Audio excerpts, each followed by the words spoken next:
Rolling on the Krug Show. Light up the band. Light up the freaking band. Warriors win. Warriors win. Game 5 goes to the Warriors. There'll be no beam tonight, baby. Not tonight. All you beamers, head on home. Thanks for coming. Kiss my ass. Oh, man, that was enjoyable. Welcome to the Krug Show. Carlo P., Larry MF Krueger. All right. Wow. What a night. Sometimes after some of these Niner games, we'll talk about who gets the game ball. Man, tonight, who was your biggest hero of the night? What an incredible game. Steph was huge. Clay took the thing over in the second quarter. Absolutely monster. Draymond went off in the third quarter. Malik Monk had a strong fourth quarter, but Golden State holds on, gets the win on a night where we see the top seed in the Eastern Conference knocked out by the Miami Heat. We see the Warriors go up 3-2, their biggest road win of the year by far, 123-116. Guys, as we welcome in the crew here, by the way, let me make one more invite here. I did invite my brother. So we'll see if my brother shows up. But now I'm inviting the great Ryan Smith as well. But yeah, we got a packed house on a great night for Warrior basketball for sure. A lot to talk about. A lot of people want to get in here. My brother says he needs to go to bed. I'll have to pass. Of course. Of course. Well, maybe let's see. Maybe I'll invite my nephew. There you go. My brother says I need to go to bed. I'll have to pass, but you could invite Henry, his kid. So there you go. I'm gonna invite my nephew into this mix. We bring in Frank Red. Guarantees available if the Kings win tonight. Guarantee it. Exactly. What a win! And guys, I'm gonna start it off by saying, how about Draymond freaking Green? Seriously, I think of all the people who have trashed this guy, said that his rings are the product of other people's effort, who never wanted to give Draymond his credit. Guys, go look it up. Draymond plays big when there's money on the fucking table, and there was money on the table tonight, and he showed up huge. Clay was big. Wiggins was big. Looney had an incredible night, 22 rebounds. Steph Curry is Steph Curry, and he had his moments tonight, but Draymond Green didn't start, came off the bench, has played 2 phenomenal games back-to-back. Every time I looked up, he's feeding somebody. I thought he was absolutely the difference in this thing tonight. I go back, guys, to that third quarter. Warriors, Clay, it was Curry with the lay-in. Golden State's up 78-70. Green then finds GP2 for a layup. Then he finds DiVincenzo for a dunk. Then he drives past Sabonis and draws the foul, makes 1 of 2. Golden State goes up 83-77. He just made play after play after play. He went off glass later in that third quarter against Lyles and got the and 1 to make it a 6-point game again. Draymond Green, guys, I know that everybody was great in this thing tonight, but Draymond Green has to be appreciated. Draymond Green can no longer be disrespected. The crowd was booing him loudly from the opening tip. They don't get it. That's what makes that guy tick. That's what gets that guy going. I loved it when they were going at him. He takes everything so deeply personal.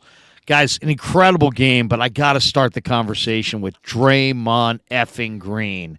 What a player he is. What a spectacular money player he is. Anybody want to jump in? Give me your guys' thoughts on Green tonight. He was incredible. Yeah, I'd love to jump in. Yeah, he was spectacular. I loved how aggressive he was because we know the Kings, they're paying a lot of attention to 30, and when they're trapping Steph and Steph can lob it over the top to Draymond, he's got the ball with some space, and tonight he was aggressive. I listened to his podcast, and he talked about last game. He left some meat on the bone. He missed some layups. Well, tonight he was hitting those. He was efficient, 8 of 10 from the field. And I just loved how aggressive he was.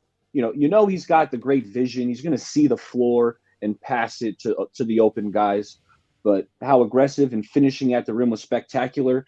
And then how about he draws 2 charges? I mean, just in typical Draymond fashion, he gets in position, guys run into him, and he drew multiple charges tonight. Draymond Green, Looney was also spectacular. We could go down the list. There were so many players on the Warriors that had a positive impact on this game or played phenomenal. And we'll get to those guys. But Draymond Green was sensational. What'd you guys think, Danny? Red. Man. What'd you guys think tonight? Did we lose Red? No. Gosh, we lost. We lost Red. We lost Cy. I think Cy may have had to jump out because he's going to do his locked on and then come back. Okay. We'll see if we can get Red down. I thought everybody played well. Almost. I mean, if this was a hockey game, it would be tough to, who's get the first star, who gets the second star, and the third star. I mean, it's Green, it's Looney, and Thompson. I mean, they were unbelievable, all 3 of them. And Peyton on D made some unbelievable clutch steals and saves going out. It was just what we thought, what I thought, I think what everybody in this chat or on this show thought we were going to see with this playoff lineup with DiVincenzo and Peyton. We thought the rotations would get smaller. And Kerr's playing the guys he trusts. A lot of truth says second chance points, Looney and Peyton. Yeah, they kept so many possessions alive. Really played huge basketball. Let's go through this thing because really interesting. I mean, Sacramento comes out first quarter. Keegan Murray looked great. He scored 10 points in that first quarter. He had 10 of the Kings' first 19 points in the game. And it looked like, wow, Keegan Murray really woke up last game. I was like, wow, he's gonna have a huge game. And then Curry came off the floor in the first quarter. Sac outscored the Warriors 12-5 in those Curry minutes. And Davion Mitchell was hitting big threes early, and Sacramento, got a nice lead. And then Golden State started to jump back in it. And I thought in the second quarter, Kings led, 36-33, and they had 8 threes in the first quarter. And I thought, oh, my God, they're going to light it up from 3. And then they made 1 of 16. From that point on, it was unbelievable. They couldn't make a 3 for a good portion of the game. But the thing that was really stunning to watch to me was in that second quarter, there was a couple things. One, the way Golden State was defending Sabonis. They were going one-on-one. Wiggins was down low against Sabonis. They weren't giving him any help. They basically just decided they were going to take away Sabonis and his ability to pass by just not bringing doubles and just making whomever was guarding him down on the block guard him. And, for the most part, it really worked out. But when Clay hit that 30-footer, the deep 3 to tie the game at 50, and Herter left him open. You're talking, this was about with 4 minutes left, and Warriors at that point were on a 9-0 run. Clay hits the 3. He's got 14 points in the game, and he starts heating up. And it was like, wow, look at Clay. We're going to see, Clay go off. And then Clay hits the big jumper to go up 58-54, and he's got 11 points in the quarter, and it looks like he's going to absolutely go off. And boom, picks up his 3rd foul in a push-off against Malik Monk and had to come out of the game. Guys, I don't know what you thought, but to me, I thought in the second quarter that Thompson was on the verge of just taking it over. Of course, we know his 37-point quarter came against this team. And then the foul trouble sent him to the bench. But what an incredible performance by Clay. It just kind of shows that championship players have championship pedigree. You heard Ernie and the guys on the TNT set say afterwards that, or Draymond said shared it with us, that Kerr was like, hey, look, we've been there. They've never been in this game 5. We've been in this game 5. Guys, it showed. Looney, Wiggins, Curry, Clay, Draymond, all elevated in the moment. And Golden State's got a commanding 3-2 lead going into Friday's Game 6 at Chase. And they were not easy shots, Larry. Like Clay was hitting some tough threes. You mentioned the deep one, and he's drifting on some of these. It was just off balance. Some. Yeah, he was hitting some off balance shots from deep. I mean, Clay was spectacular. And this was a vintage championship performance. I mean, what I watched tonight, I'm sitting back thinking, there's not a team in the league that I think has a better chance of winning the NBA championship other than the Warriors. That's what I was sitting back thinking. It was just a show. It was vintage Dubs, championship pedigree on display. Yeah, and you got maybe the toughest, if they are able to get through the Western Conference. I think Milwaukee was their toughest challenge as far as matchups go. Boston would be tough too, but I mean, what a shocker that Milwaukee goes down at home after being up for most of the game. But you know, the Jimmy Butler, did you see his shot to tie it to go into overtime? No. It was 2 seconds left. They took the ball out of bounds on the sideline where the benches were, and they lobbed it over Lopez's head, and Jimmy Butler caught it in like falling back and threw it up. And it went in. He is so clutch. Jimmy Butler's so freaking clutch. He's totally elevated in this series. But, back to Golden State as we welcome back Frank to the show. Frank, good to see you. Are you having some technical issues going on tonight? Yeah, man. Comcast got me. Yeah, sometimes what do you think? Gets you out of the internet, doesn't it? Yeah. What do you think? I mean, I did an opening soliloquy about Draymond Green just because – I mean, my goodness. I mean, there's so many people, Frank, that that beat on Draymond for just being along for the ride during this dynasty, and nothing could be further from the truth. And every real Warrior fan knows it. And yet, that's a familiar refrain that somehow Draymond is just he's not. He's just the right guy. He's Johnny on the spot, the right guy in the right place when Steph and Clay happen. No. This guy's the guts. He's the stones. He's the backbone. Any way you want to say it, he's the fulcrum. I thought the crowd booing him in the first quarter. Have people not understood this guy? This is what makes this guy. This is what drives this guy, and the way he plays.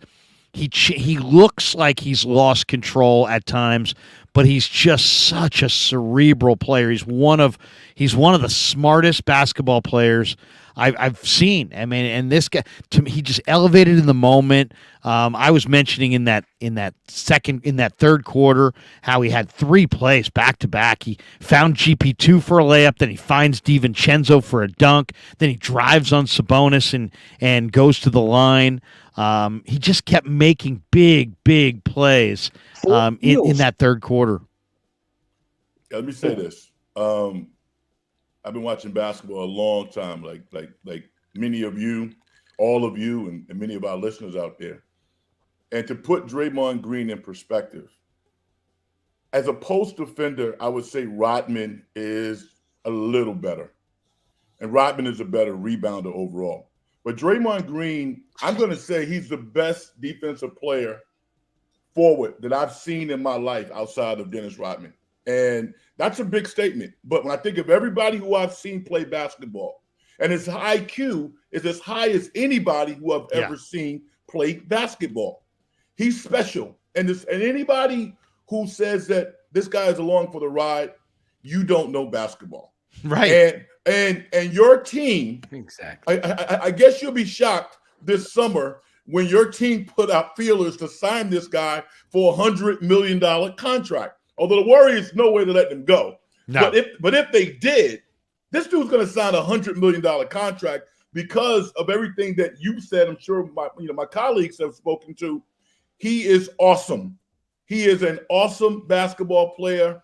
He is tough physically, mentally. He takes charges.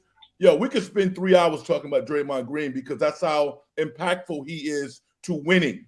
And it was a beauty for me. It was beautiful for me to watch him play because I get all of the nuances of basketball. Every check mark he hits. So you're right there. I'm sure everybody else says this guy was phenomenal. And the many other narratives I'm sure we'll talk about tonight in which excellence was spilling all over the court from the Golden State Warrior players. Amazing night. We welcome in Rye, who joins us. Rye, good to see you. Big Matthew Waring throws a super chat. He says Wiggins was tremendous on both ends. What a lift. Guys, Wiggins. Oh, my God.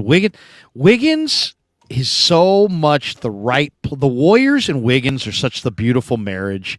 He was like an NBA nomad. He's made a ton of grip of cash. I'm not saying in any way he was any way disappointing, but he needed to find a team that prioritized winning, and he's playing. I mean, what a trade! D'Lo for Wiggins and a pick that became Kuminga. You got to be kidding me! That's a Bob Myers theft. Rye, what'd you think of the ball game?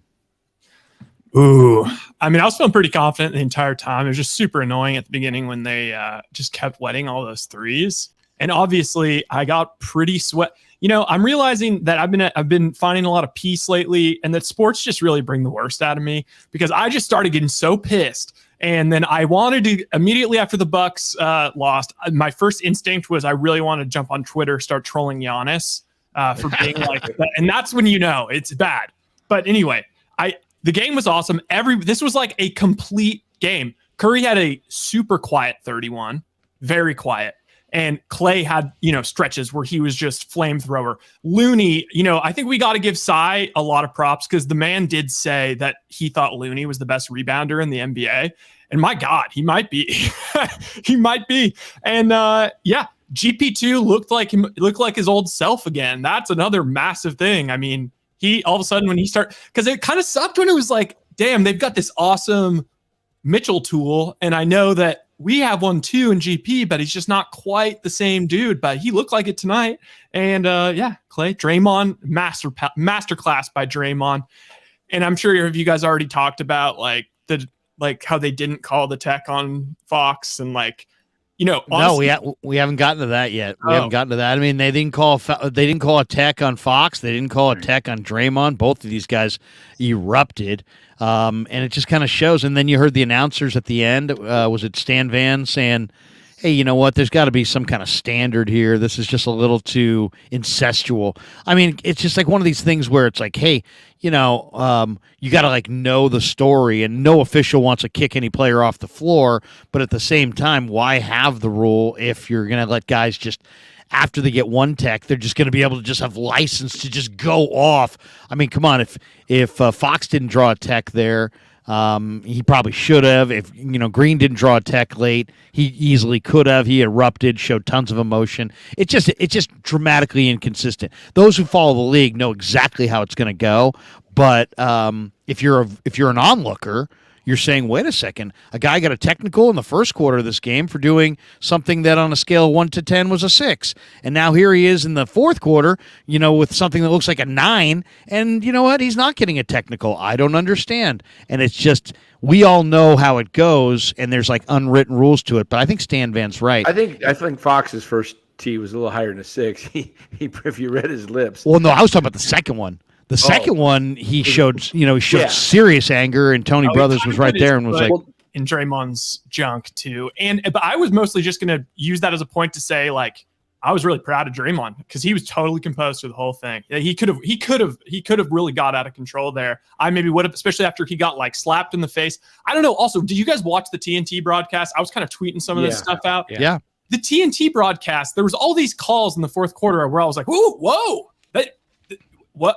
I'm pretty sure that they were fouled there, and then just no replay. And then I hop on Twitter, and it's it's the NBC Sports thing, and it's like Draymond got whacked in the face on a layup. The one that Wiggins got called for the foul on Monk. Monk flopped twice in the on his way up. It was pretty remarkable.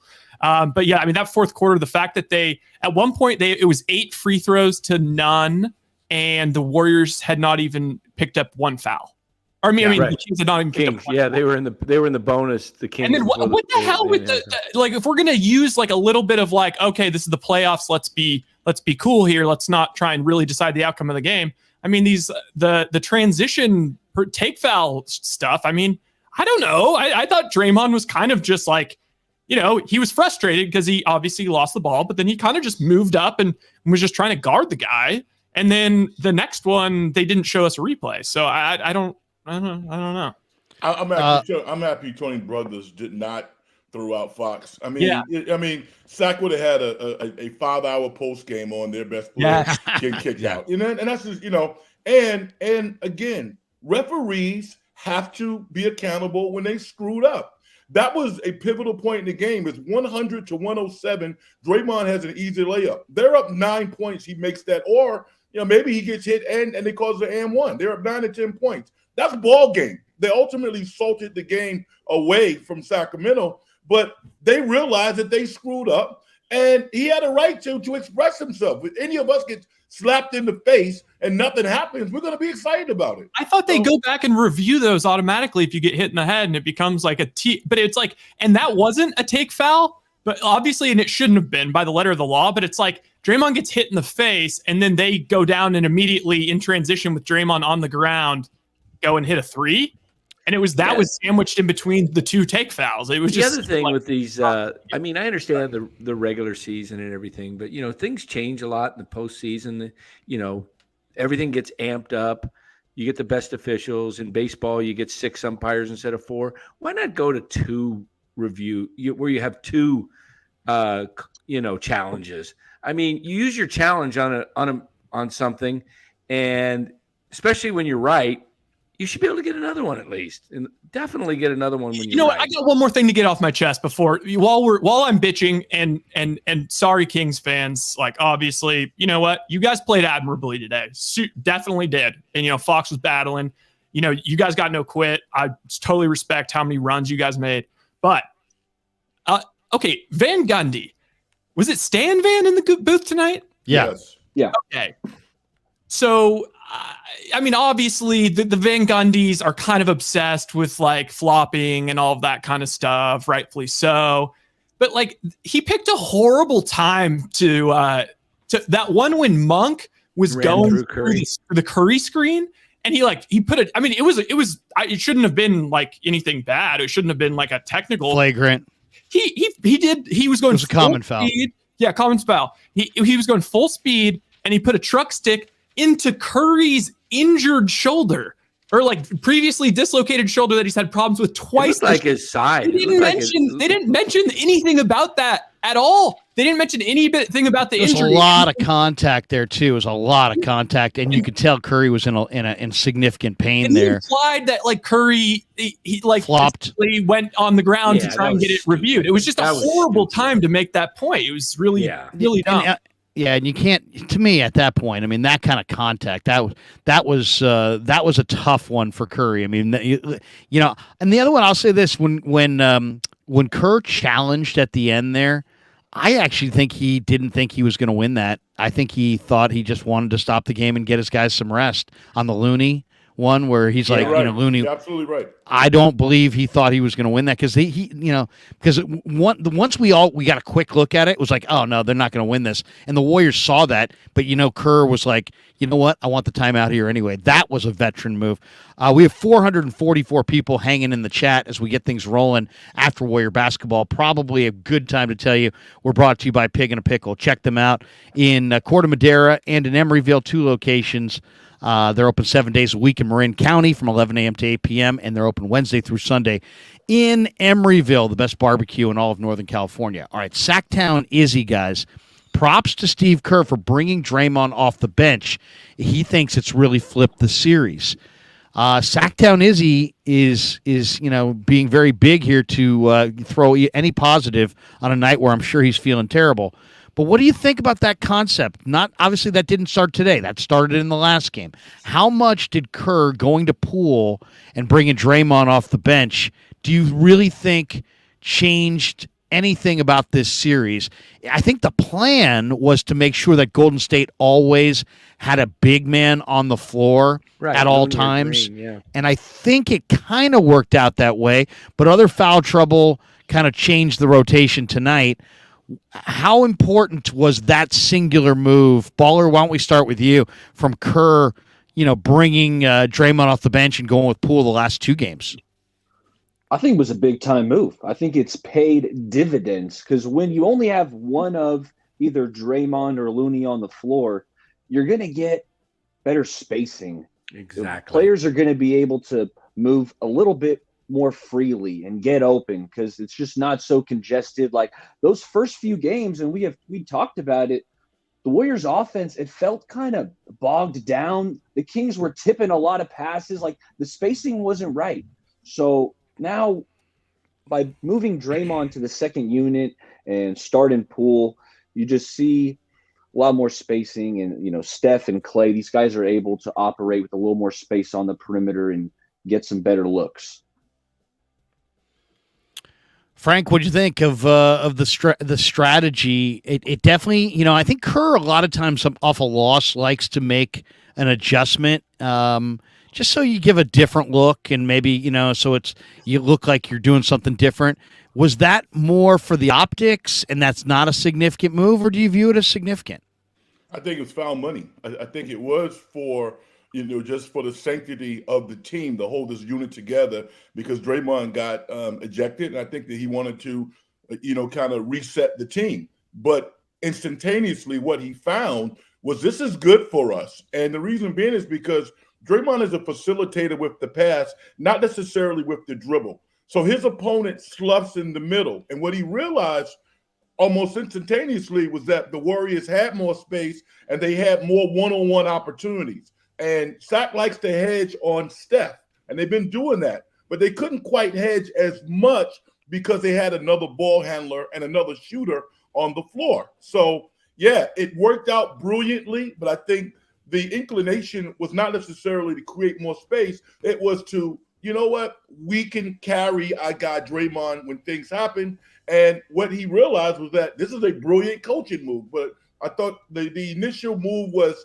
just to really refocus the team and bring them closer together. But it worked tremendously well.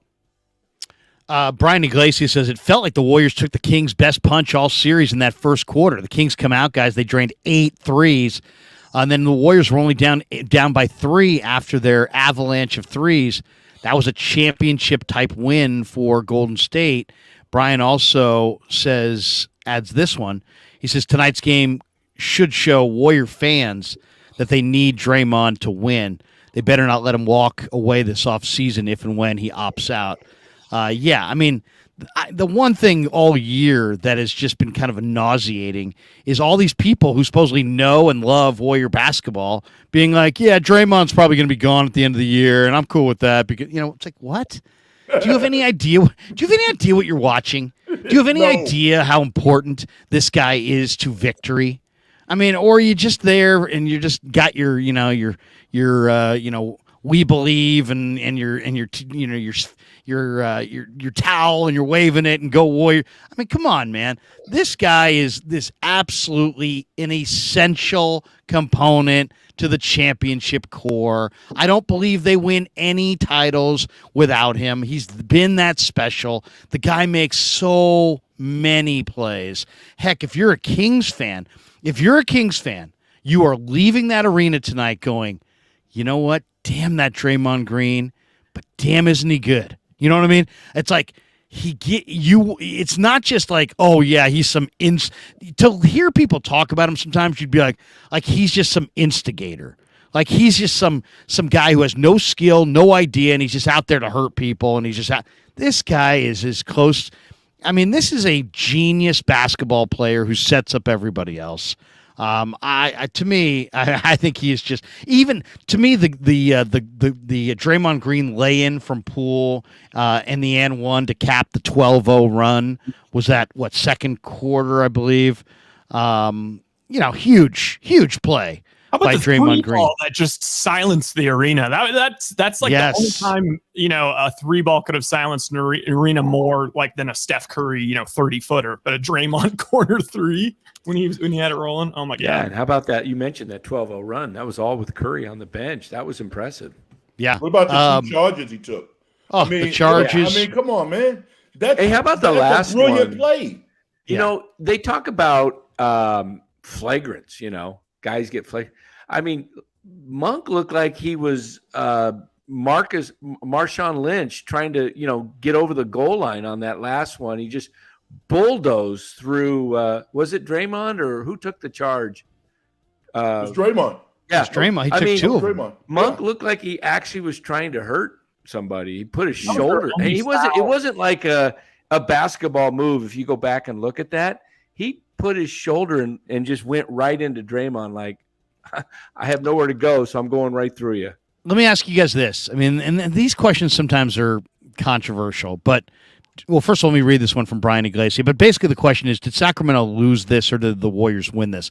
Brian says, "What's crazy about the Wiggins performance is that tonight's game was that tonight was his 5th game back after a 2-month leave of absence. All the questions about his condition should be thrown out the window.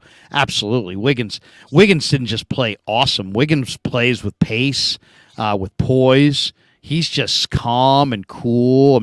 Playing in the finals and being around this team, all these smart basketball players, Wiggins has gotten his game to the next level.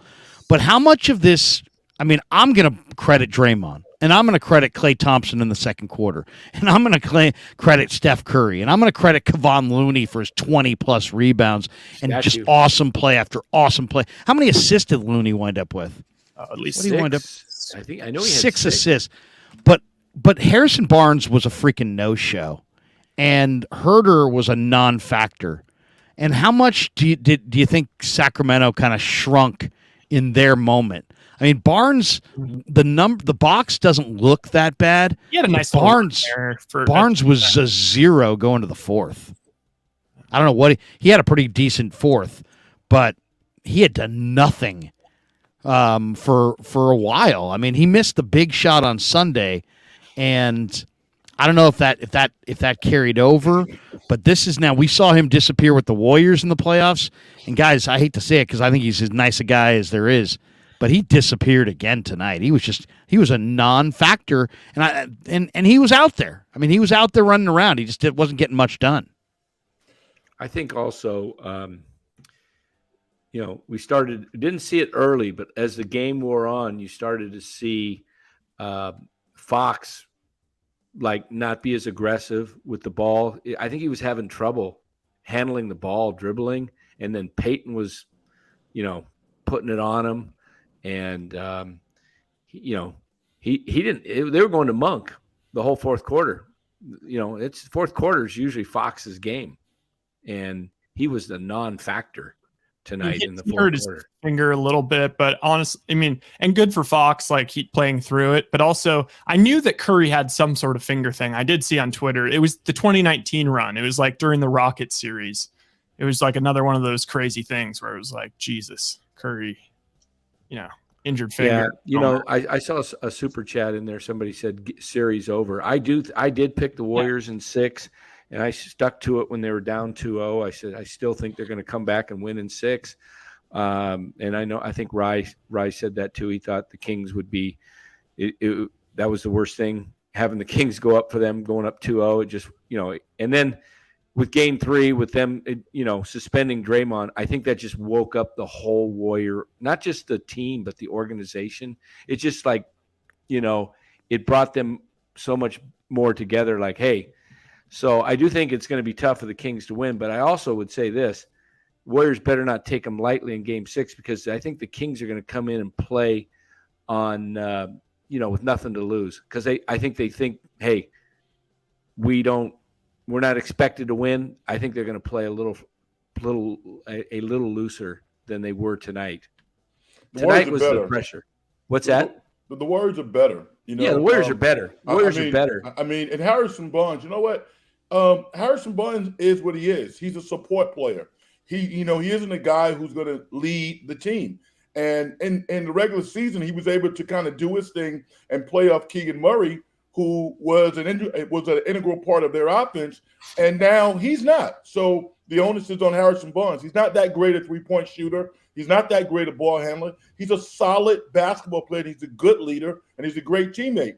But the Warriors just overwhelmed him tonight with physical and mental talent. When you look at the Warriors on the court, they made all the right moves. It was like taking a final exam for MIT students. It was unbelievable how mentally superior they were against Sacramento tonight. And they started to bewilder them in the second half. So I have a little empathy for Harrison Barnes because he's just not that good. He's a complimentary player. The Warriors have Hall of Fame guys. One thing that really I thought we've heard it a couple times, and it kind of dawned on me in this game that we're getting a glimpse into Mike Brown's view of his own team.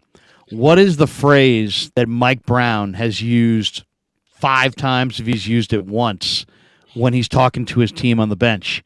He says, hey, guys, if you're open, let it fly. If you're open, let it fly. If you're open, let it fly. I've heard him say it about 10 times. Why is he saying that? Because I think some of his guys kind of get tight.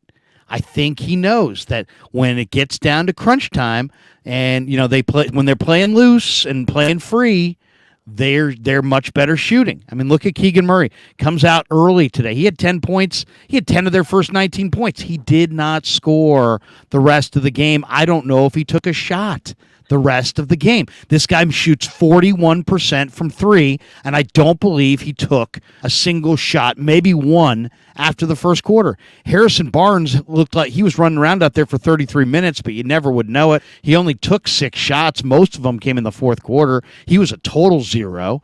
Sabonis actually took a 3 tonight. Oh, my God. Once I saw that, I was like, take as many as you want, big boy.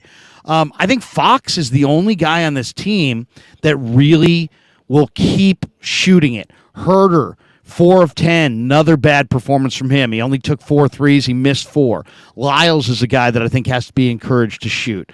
Davion Mitchell is a guy that he took 8 threes tonight, but he's a guy that has to be encouraged to shoot. So, I mean, I think the only guys on the Kings that really don't have to be encouraged to hoist are Fox and Monk, and I think Mike Brown, by the fact that he kept saying, guys, let it fly, let it fly, let it fly. I think deep down he knows his team that when they're loose, they let it fly. But when they start to tighten up, they start to, be kind of predictable, and everybody's kind of gripping it. Everybody's a little tight. That's what I saw today. I mean, they started off, they made 8 threes in the first quarter. Did I hear that right? They went 1 for their next 16. Yep. I mean, they got tight shooting the basketball. And, guys, if you get tight shooting the basketball, and credit the Warriors, they extended the defense, but they got some open looks. They just didn't. There was a couple sequences where Sacramento took a 3, got the offensive rebound, took another 3. Both of them were wide open looks, and got nothing out of it. And both those, a couple of those possessions just felt like gut check, gut punches. Baller, I want to hear your thoughts, but 808 Niner says series is over, post split wasn't working, but they are running high pick and roll or getting the ball at the top of the key and running flare screens, or they're just attacking the paint. Sac can't rotate. Baller, what do you think about my point on Sacramento's non-Fox and Monk shooters just kind of, I don't know, just getting a little bit tight. And Brown trying to coax it out of him. You're 100% right. I mean, the Kings, they didn't get enough from the supporting cast, from the bench. They're leaving Harrison Barnes. Harrison Barnes can get an open 3 practically any possession he wants. I mean, the Warriors don't trust Harrison Barnes' 3-point shot, and you can see it. Draymond's sagging off him, helping out elsewhere. Barnes was 0 for 2 from distance. You can go down the line. Monk, you had 21 off the bench, and even he was 1 for 5 from distance. It was, Trey Lyles, only 13 minutes for Lyles. I thought that was a guy who, played well the first couple of games that the Kings won, and now he's relegated to 13 minutes, only chipped in 5 points. Alex Len was a non-factor. I felt like, in his 12 minutes. So the Warriors, I think they really they know what time it is. They amp things up. Yep. You know, the Kings, they started out hot. They had a good first quarter, and then things tightened up. And the Kings, man, the Warriors got all this experience. The Kings don't. Kings might be a year away until that they can advance further into these NBA playoffs. Yeah, and I think, Baller, you make a great point about the bench, because I was going to say this as well. Bench plays better at home. And so the fact that the Kings had nothing off the bench really tonight. I mean, you look at their bench, they had Lyles, 5 points, Lynn, 3 points, Mitchell, 10, Monk, 21. Monk and Mitchell are really their only guys you can count on. And Monk, who knows? He's kind of up and down. I think the Warriors, DiVincenzo shoots better at home. Peyton plays better. Moody will get probably more minutes at home. And he will, he only got 4 minutes, and they were good minutes. So I think he'll get, he could get 10 minutes on Friday night. I think the Warriors have a huge advantage going into that because of their bench.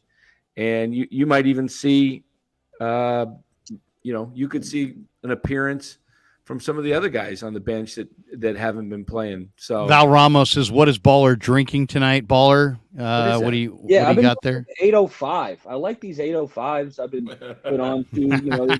It's a cerveza. I got to turn on the fan. It's so hot in here. Hold on. It's brewed with lime, so it's got a little citrus to it. That's the Santa Barbara area code. Yeah, I knew it was Cali. I know I was keeping it somewhat local, so hey. Yeah, I'm liking that one. Yeah, listen, that's soliloquy, man. They need to sponsor Bay Area Baller, man. Hey, I'm gonna reach out to him. That's awesome. There you go. Yeah, I'm gonna reach out. I love it. What do you think, guys? Is Sacramento done, or is Sacramento going to fire a big effort in Friday night's Game 6? They're going to come out and play as hard as they can, and they might get off to a good start. But, man, Steve Kerr is excellent. But, again, Steph, Draymond, Clay, they're not going to let go of the rope. So I think if you go best against best, on a Friday night in San Francisco, the Warriors are not losing that game.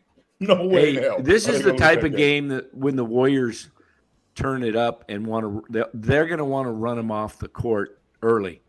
They're going to want to get up, double digits in the first quarter. Sometimes they do that and try and put it to Sacramento. And they've done that many times in closeout games. Okay, what if you're Sacramento and I told you you're a Kings fan and you're going down? You're going down. Would you rather go down meekly at Golden State or lose Game 7 on your home floor? Because Sacramento led the Western Conference in road victories, guys.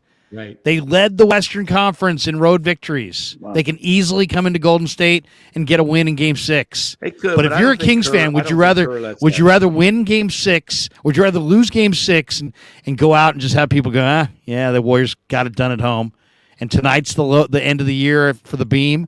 Or do you want to get that win, but then you lose Game 7 maybe at home? What's the preferred exit? You got to go for Game 7. But you're losing it on your home floor. Well, heck yeah, but you at least got a chance. I mean, they're not going to go into this. I disagree. If you're going to lose it, if it's a no-win option, get it over with. Oh, it's a no-win option, but they're not thinking that. They're not thinking that. Center. I don't even want to show up if I know they're going to lose. No. Dan can't follow directions. That was the hypothetical. That was the hypothetical. I know, but it's not that was the hypothetical. They're not going to win, Dan. They're not going to win. Would you rather not win Game 6 or not win Game 7? That was the hypothetical. The players aren't going to come in and lay down, though, and go, oh, we can't win, so let's just lay it down for Game 6. No, I'm saying what for the fans, for the people in the chat, Danny, for Kings fans. Would you rather lose Game 6 on the road or Game 7 at home? Oh, if I'm a fan, I'd rather – I don't want to lose Game 7 and heartbreak thinking I exact close and the home court. Yeah, just like bow out. You don't want to lose. You don't want to go up 2-0 and then lose 4 straight. That's not what you want to do. That's a bad look too. Especially after the Draymond stuff. You get the Beam guy one more paycheck. Go bring it home. For Game 7. Jaguayo says, "Where would the Warriors be without Iron Man Kevon Looney?" Guys, I mean, we've talked about this before. We've talked about this before. I mean, is it just Warriors goggles? I mean, I'll freely admit I'm a Warrior fan. I'm a Warriors. I'm always going to be a Warriors. But I mean, is Looney really one of the most underrated players in basketball, or is that a Warrior fan just being too overly Warrior? He's a great basketball player. That's a he plays fact. the game. He plays the way you want any one of your fives. I mean, he's a banger. He gets the rebounds. He plays great defense. I mean, he keeps the ball alive. He hustles. He gets on the floor. The guy's an unsung hero. I've Honestly, said it. If they win the championship, give him another. Put a statue. Put him in a statue. A up there. statue? Absolutely. This Of is Looney? yes. Slow down, Dan. No, Yeah, I'm seriously. serious. Slow Come down. on, come You take on. Looney Slow off down. the. Slow You take down, Looney Dan. off the floor. Oh, They're not. You're- winning is, the is, championship. is KD going to get one? A guy with 2 Finals MVPs? Maybe he might get one. Lacob will give him one. Yeah, but They yeah, don't I money. could see a statue of Looney. I'm thinking someday. of maybe a plaque, Dan. Maybe a plaque. No, you guys are underappreciating him. Honestly, Alex Len was pretty damn good, like on the boards. Like I thought he was going to maybe be a little bit of a problem the first 2 games. He was. And Looney's just been. He was, and now I ask you, Larry, who would you rather have? In this game 6, Alex Len or Len Dempsey? 2 first names, Alex Len. Kind of like Damon Bruce, 2 first names. You know what I mean? There you go. I want to read, Larry. I want to jump in. I want to read the definition of the word warrior, because they might as well just put a picture of Kevon Looney right there in the Webster Dictionary. The definition of warrior: a brave or experienced soldier or fighter. Like that just embodies Kevon Looney. This dude's fighting for rebounds. He's battling nonstop. He's not the most athletic guy, doesn't have the purest jump shot, but Kevon Looney, man, he's just a special player. Like the shot goes up, you know where he's going to be. He's going to be fighting for that board. He's hitting the glass, and I love it. He embodies the definition of the word warrior. There's no wasted movement at all. I mean, every movement, whether it's got a reason. He's got a reason for every little movement. Frank, you're a little blurry. What happened? Yeah, I don't know. I have no idea. Let me try to. Is it a warm? Maybe the camera's getting too hot, or Sigh in the background? Oh no. Oh, well, there you go. Oh yeah! Wow, you technical marvel, you. What'd you do? I just took my finger and I rubbed it across the camera. It's hot in here. That's all I can say. Your camera's sweating. Yeah, listen. Let me say this about Kevon Looney. Listen. Yeah. The one name that I think of when I think of this guy, and this is not hyperbole, he reminds me of Willis Reed, R.I.P. Wow. You know what I'm saying? We just lost the great, but he reminds me of Willis Reed. And Willis Reed, I think he's in the Hall of Fame, but he endeared himself really to New York Knicks fans the way that Kevon Looney does to Warrior fans. I would never underestimate his contributions to the team, but his skills are aligned with how the Warriors play. His selflessness is capable to mix in any organization. But the way that the Warriors play, they built Kevon Looney. They taught him seemingly all the skills that he had over a long period of time. He couldn't facilitate 5 years ago the way that he can now. Even rebounding, he's a better rebounder now. The first 4 years, he would get a lot of offense. He would get a lot of defensive fouls going over the back. He doesn't do that anymore. He looks for those angles. This guy is a wonderful basketball player, an all-time great Golden State Warrior. And, yeah, man, he's special. I just love watching him play. Isn't it amazing, guys, when you talk about the Warriors and their great teams? The 75 team, what do they have? Underrated big men. What do they? George Johnson, Clifford Ray. What do they have right now with Kevon Looney? Underrated big man.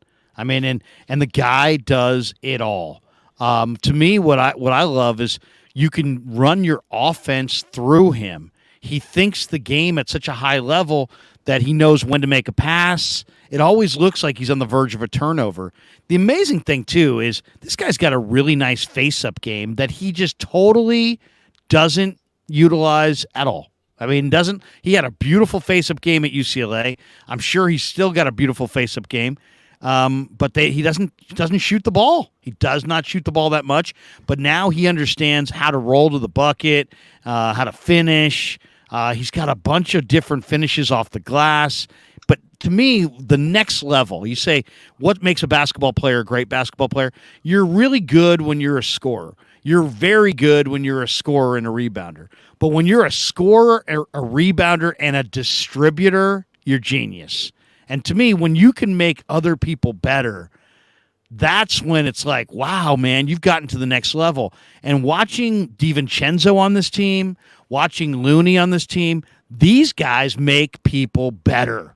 I mean, they get layups for their teammates. They get wide open looks. I mean, Golden State just put on a clinic tonight. That was a really, really sharp performance in how they distributed the basketball. What was the turnover total?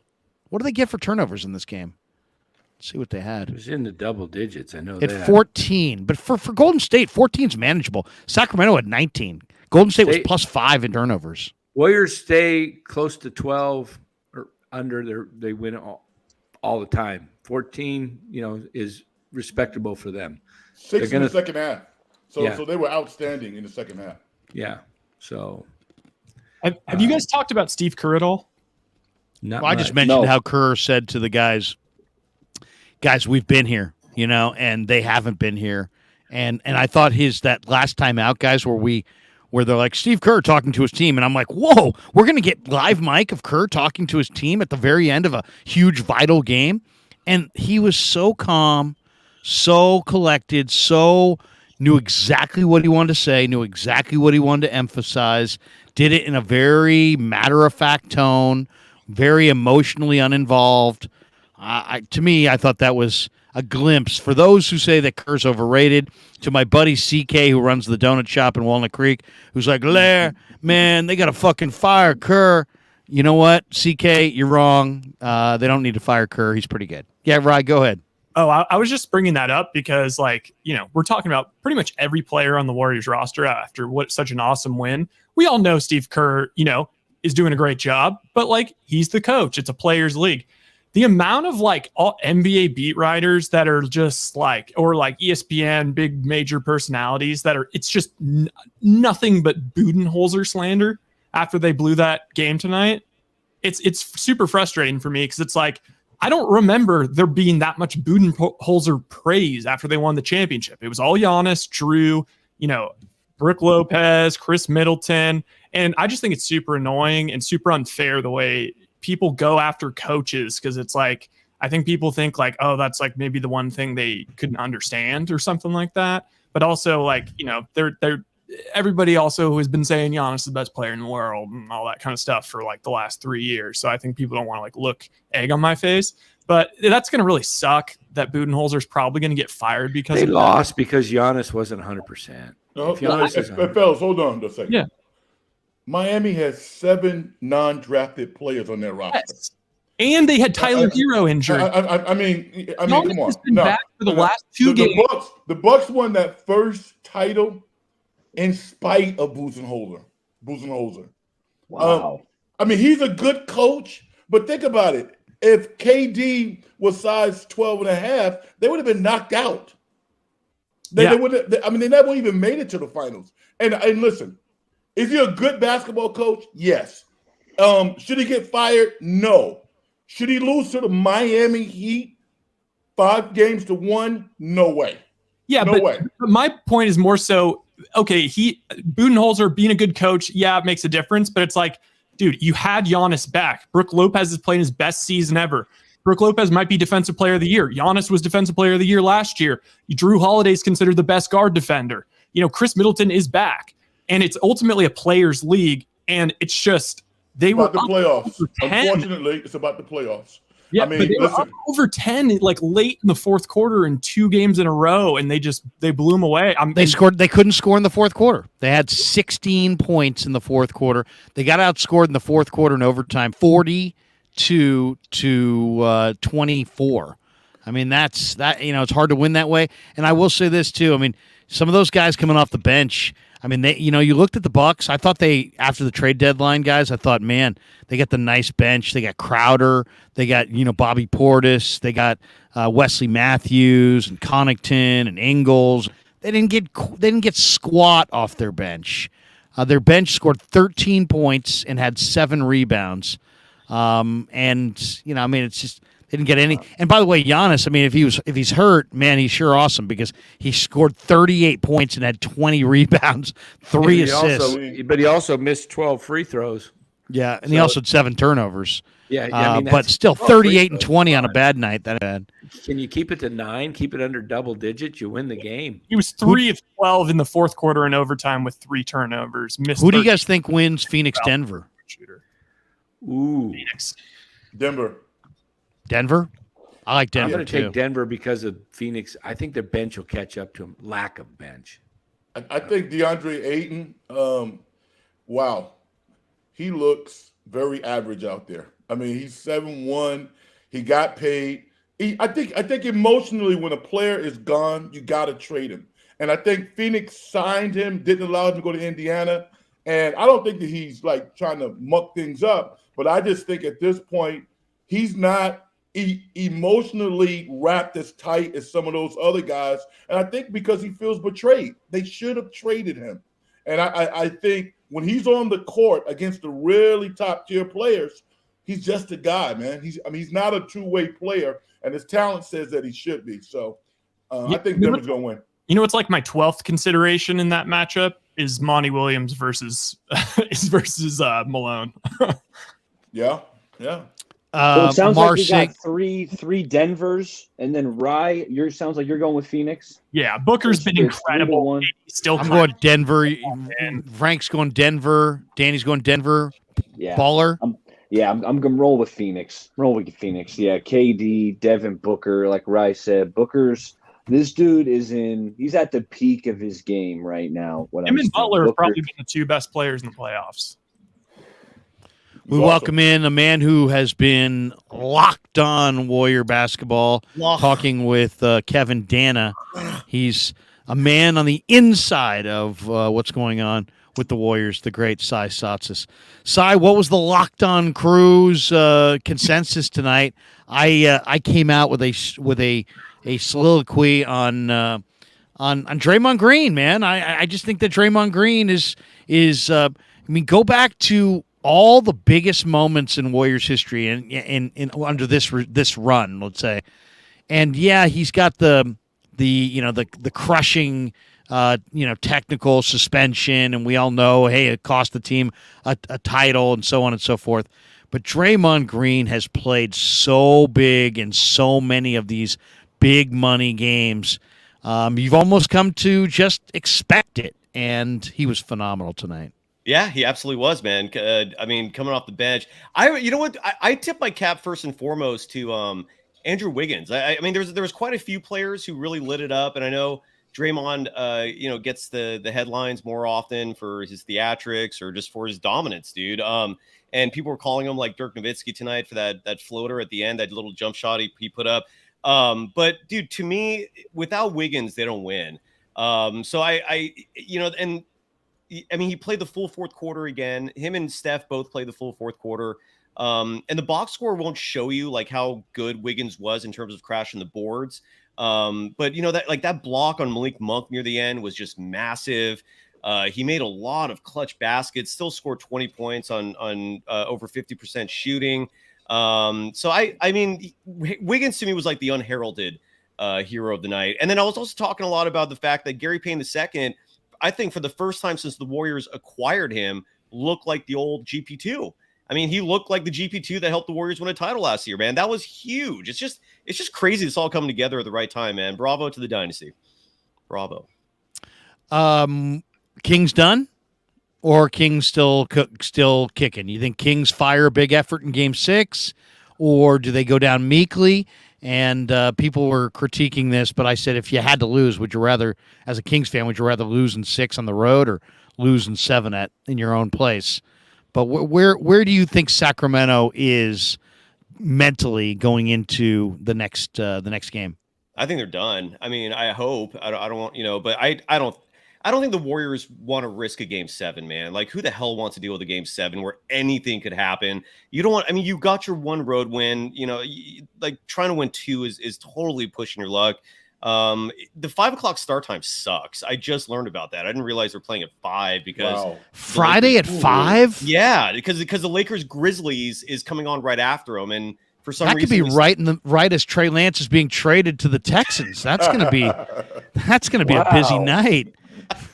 Yeah, so that news sucks. to me. I'm gonna be taking off early. Sorry, boss. I'm out. I'm getting home by 5. Yeah, seriously.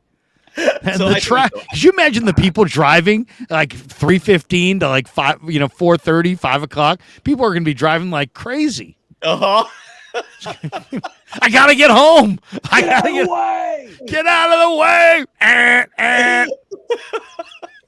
That's gonna be nuts. It's gonna be nuts. It is.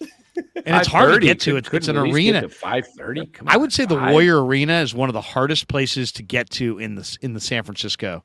It's just so hard to get down there. Everything's congested, and it just takes a while. It once took me an hour just from the Golden Gate Bridge to Chase, and it wasn't even like a busy part. It was like 1 o'clock, and I remember it took me like an hour. It is a pain in the ass where it is. Yeah, I agree. Huge pain. The other thing, Kerr decided last game to bring Green off the bench and go with Poole, and we had people early in the chat suggesting that was a pivotal move. Do you look at that as an important move that Kerr made? Was that a franchise? If we look back, if there's no more momentum shifts and the momentum is just going with Golden State the rest of the way, whatever way it ends, what's the key turning point? Where did this series turn, guys? If there's not another turn, if it doesn't turn back to the Kings, where do you guys think the series turned? On what factor? What sequence? What element? Go ahead, anybody. It definitely turned when Draymond got suspended for game 3. You know what I'm saying? Because, Yeah, because Kerr, again, had to go against his tendencies. He generally does not like to play his young guys. He threw Moody out there. He played well. And even tonight, I mean, he played him for a couple of minutes. He probably should have played 13 minutes based on how well he played. So that was a pivotal point. That was the glue that the Warriors needed to bond themselves together. And again, it made Draymond better because Draymond is a special type of individual. He is supremely confident. He talks about his uncle teaching him how to play basketball. His mom is his ride or die. So his confidence is never going to be shaken. And I think that was the move. I think Kerr's going to look back on that and say, wow, I didn't know that was going to happen, but it really changed the whole spectrum of what the Warriors were trying to do. You guys all agree with that, or does somebody have something different that you think swung this thing? That was my turning point because I think it ignited the Warriors. It also allowed them to space the floor a little bit differently than having both Looney and Green on the floor. Draymond said, he was watching the game and he's a student of the game, and that's what he observed was, hey, I need to come off the bench. We're better when we, with me not out there right now because, we could space the floor. He saw all the spacing. And if you notice, not only have they been able to space the floor, but when the Kings are trapping Curry at the top, they're just going to the post and they're running their offense right through the post through Looney or Green. And they're just, diving to the bucket and Peyton crashing or Wiggins. It's just they can do that all. Sacramento's got to pick their poison. They're either going to get smoked by Curry on threes, or if they trap him up top, just loft it over, to Looney, and then it's almost like 3-on-2.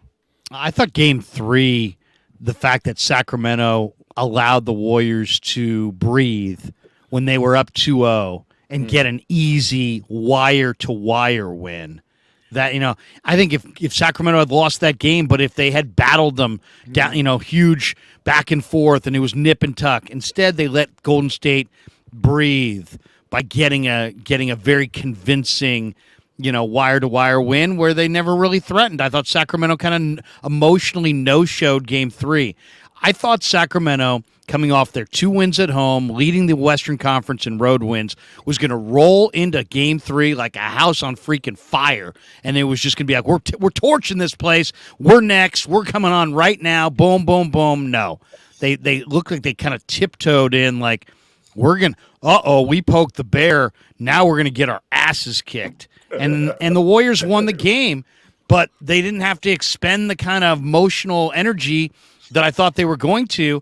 And once that happened, I felt like it's the Warriors series to win just after, because when you got the champ down, man, you got to go, like they said in, the Karate Kid, sweep the fucking leg. You were up 2-0 and it's time to really go for it. And you came up small.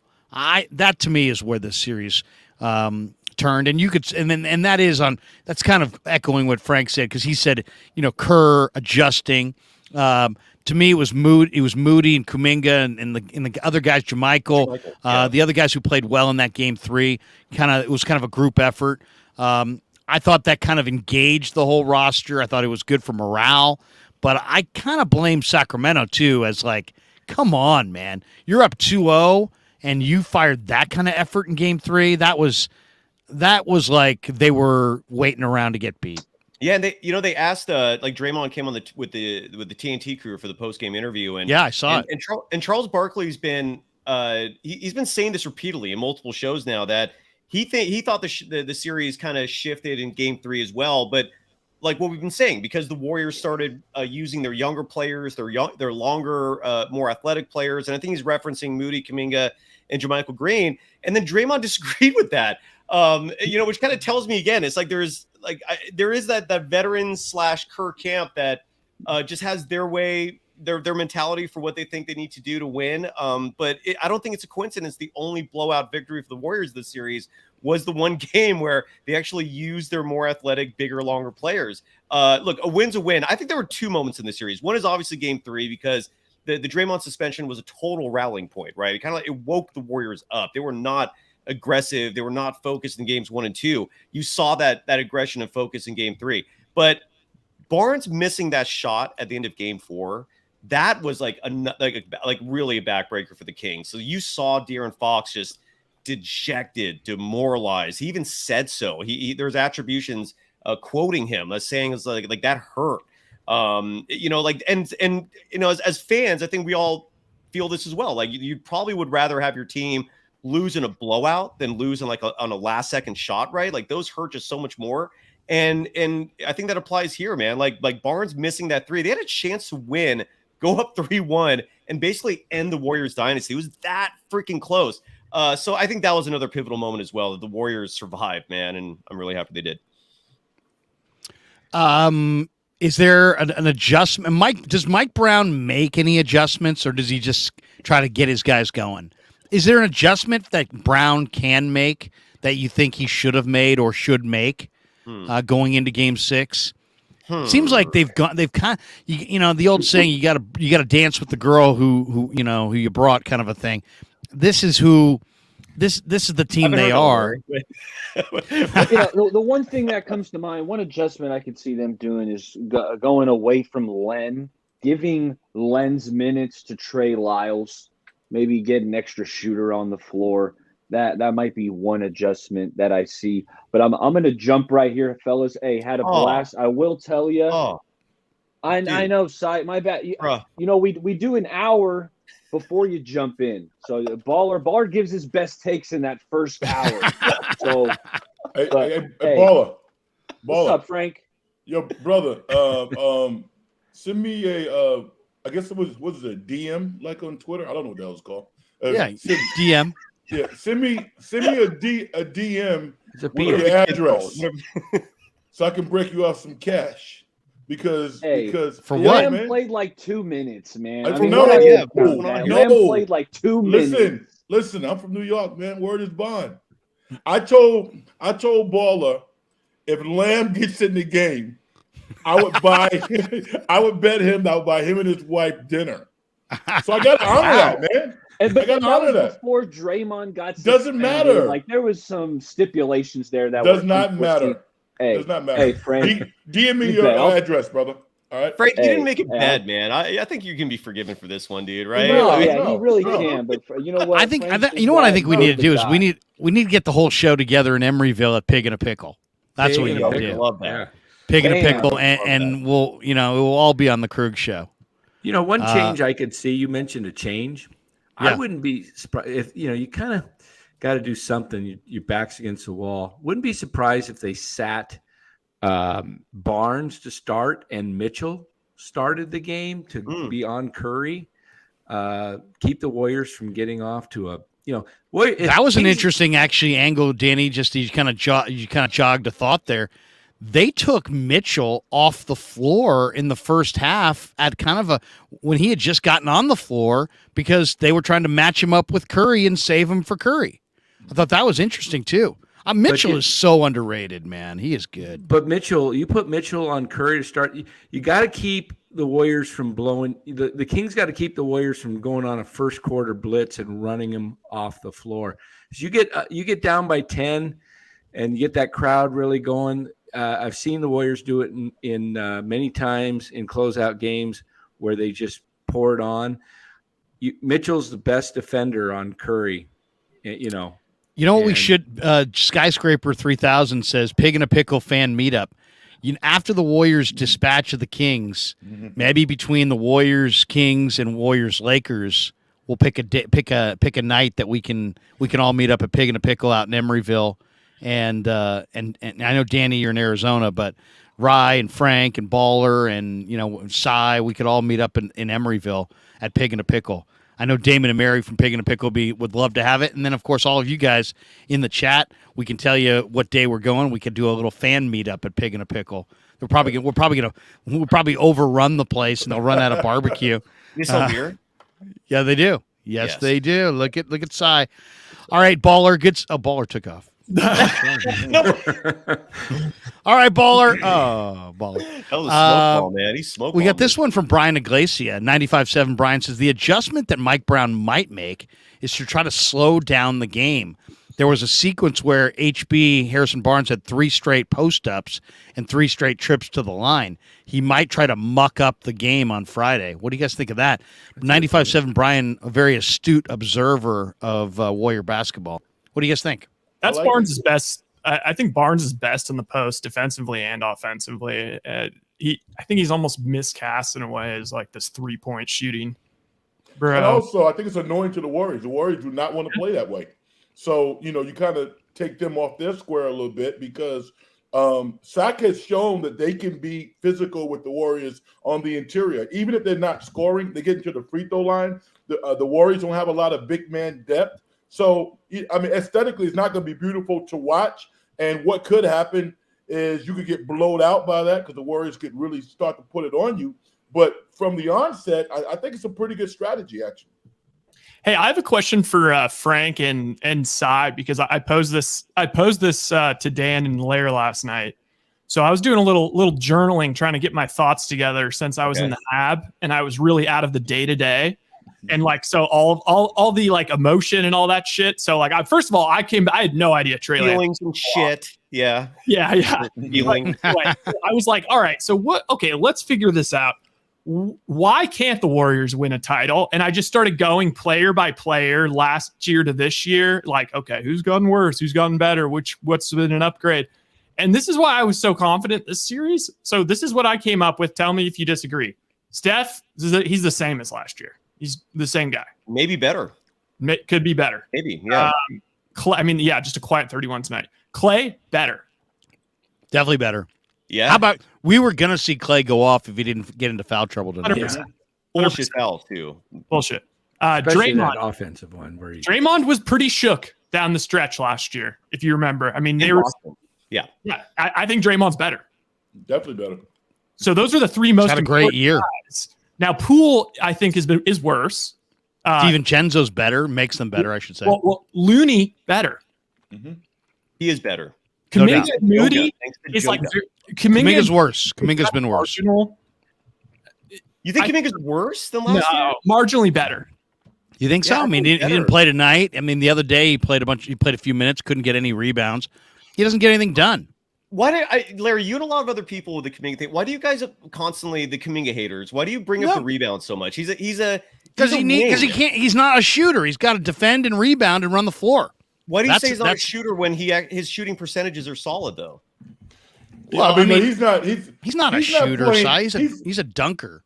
That too, but he's also a good shooter, and he actually can attack the. I mean, I hear all this negativity about Kuminga, and the only reason for it that I'm deducing is Kerr's benching him, so that just automatically means he sucks. I don't buy into that. I don't think he's benching him. I think that in this particular series, the Sacramento Kings run a very concise half-court offense, and he just doesn't think he's a good matchup for this particular series. But I think against the Lakers, he's going to be out there if the Lakers beat. Yeah, so I don't think he's benching him. I just think that there are some real quick-hitting defensive decisions that need to be made that Kuminga has shown in the past, and probably in practice that he's prone to making mistakes. And I don't think it's fair for Kerr to do that, but I think that's his rationale. And as a coach, I don't really have a problem with it because I don't think it's holding a grudge, and I don't think it's indicative of Kuminga's talent. I just think in this series, he's not in the rotation. To me, he's playing in a fog. I mean, I think Kerr hasn't gotten through to him. You got to play defense. You got to get to loose balls in the open floor, and you got to rebound the basketball and defend. That's it. Doing that before he went to the Hab. That's all I know. No. I mean, he finished the regular season strong, but I mean, he his points in this series 0, 0, 0, and 8. His rebounds in this series 1, 2, 1, and 0. His assists in this series 0, 1, 0, 1. His blocks in this series 0, 0, 0, 0. And his minutes. His steals are 0, 1, 0, 1, and his minutes are 3, 4, 13, and 10. So he has had double-digit minutes in two of the four games. It's about matchups. I feel like you're trying to tell me something. It's not a good matchup. I love Kuminga. I was the guy pumping my fist when they drafted him. I'm a huge Kuminga fan.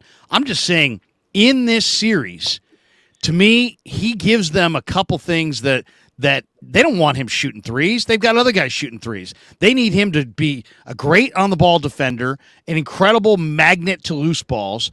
I've seen him on multiple occasions where he's on the weak side. Nobody's putting a body on him.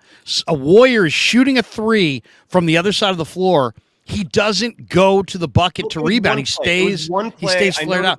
It was one play. That was the last game, but there was.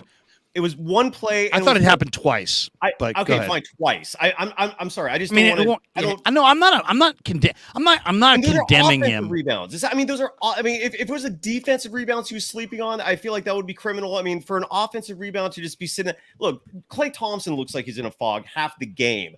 I don't like these like subjective takes that he looks lost. Like that is your opinion. I don't see that at all. I see a player that he looks fired up when he wants to play. The game where he played 13 minutes, the Warriors won that game by 17. I don't think that's a coincidence. The game where he played 10 minutes, the Warriors barely lost game one because Wiggins took a dumbass three-pointer at the end of the game that he shouldn't have taken. For some reason, everyone else gets a pass, but Kuminga in his 3 minutes, and it wasn't even 3 minutes, by the way, it was like 2 minutes, 56 seconds, I think.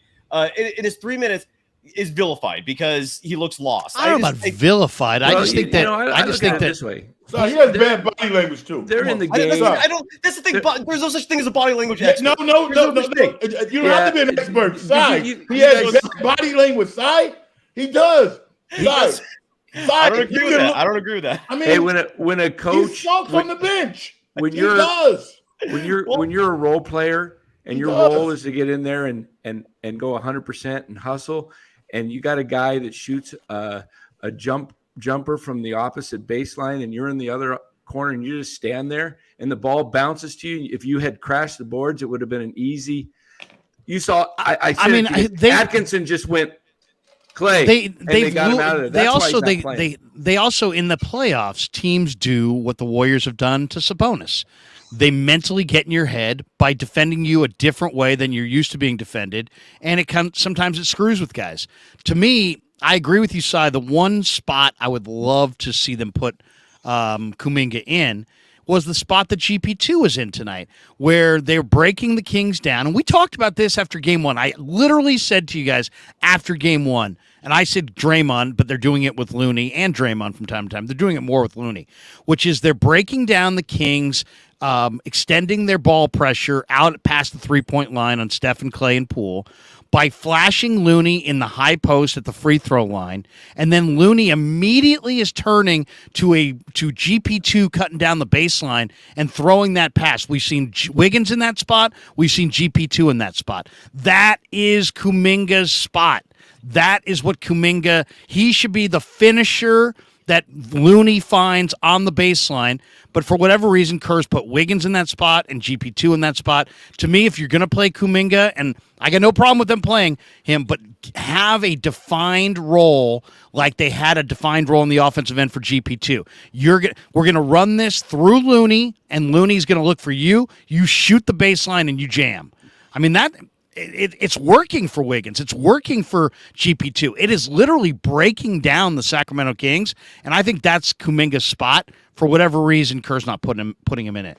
Okay, well, just to finish that off, there's not enough evidence to really make a decision either way, but I think Kuminga is marginally better this year. Actually, maybe just a full-blown better. Moody, marginally better. Okay, DiVincenzo and Porter, I think, are kind of a wash, even though I know people love Porter, but I think they are a wash. Jermichael Green is not as good as Bjelica, and Lamb is not as good as Damian Lee. So that means Steph the same, Clay better, Dre better, Looney better, Kuminga better, Moody better. Okay, DiVincenzo is the same as Porter. So really, it's just and then Peyton. I had Peyton in the worst, but now after tonight, I think he's about the same. So basically, it's probably a better team. But the competition's better. I mean, Denver's better, I think. I mean, I don't know how you guys feel about it. We haven't really talked that much about it, but I think the Warriors get by the Lakers in the next round. I don't know how you guys feel about that. Maybe it's bad form to look ahead in any way, but I don't see Golden State beating Denver. To me, Denver's got too many guys in the prime of their career. It's Golden State, so anything can happen. They've got the experience. They know where the gold is buried. Everybody else is kind of just enthusiastic. But you're already picking Denver's Denver pretty. No, I think I picked Denver at the beginning. I think to me, Denver is the best team in the West. I mean, we'll see how it goes. That's an interesting. I don't even. Hey, Cy, I'm not even 100% convinced we're going to even see Denver. To be honest. Right. That's why I was curious because you seem confident. But if it is, I like the Warriors against Phoenix more than I like the Warriors against Denver. Yeah. Where are you guys on that? I'm fascinated. I don't like Denver's point guard play. I don't. I mean, when I look at their point guard, Jamal Murray is at his best when he's scoring, not distributing the basketball. And I think you can turn his water off if you want to. You can simply run guys at him, and he's going to have his problems going up against a potential Warrior team where he has to guard. So they're really good. Denver's the most talented team, but the Warriors' execution in the last 2 or 3 minutes, I think, is better, and I think that's the difference to me. What do you guys think? Denver, Phoenix? I think Denver will win that series, but Phoenix is one of those teams where it's impossible to properly gauge them. They've played so few games together. What are they, like 11-1, 12-1 since Kevin Durant got there?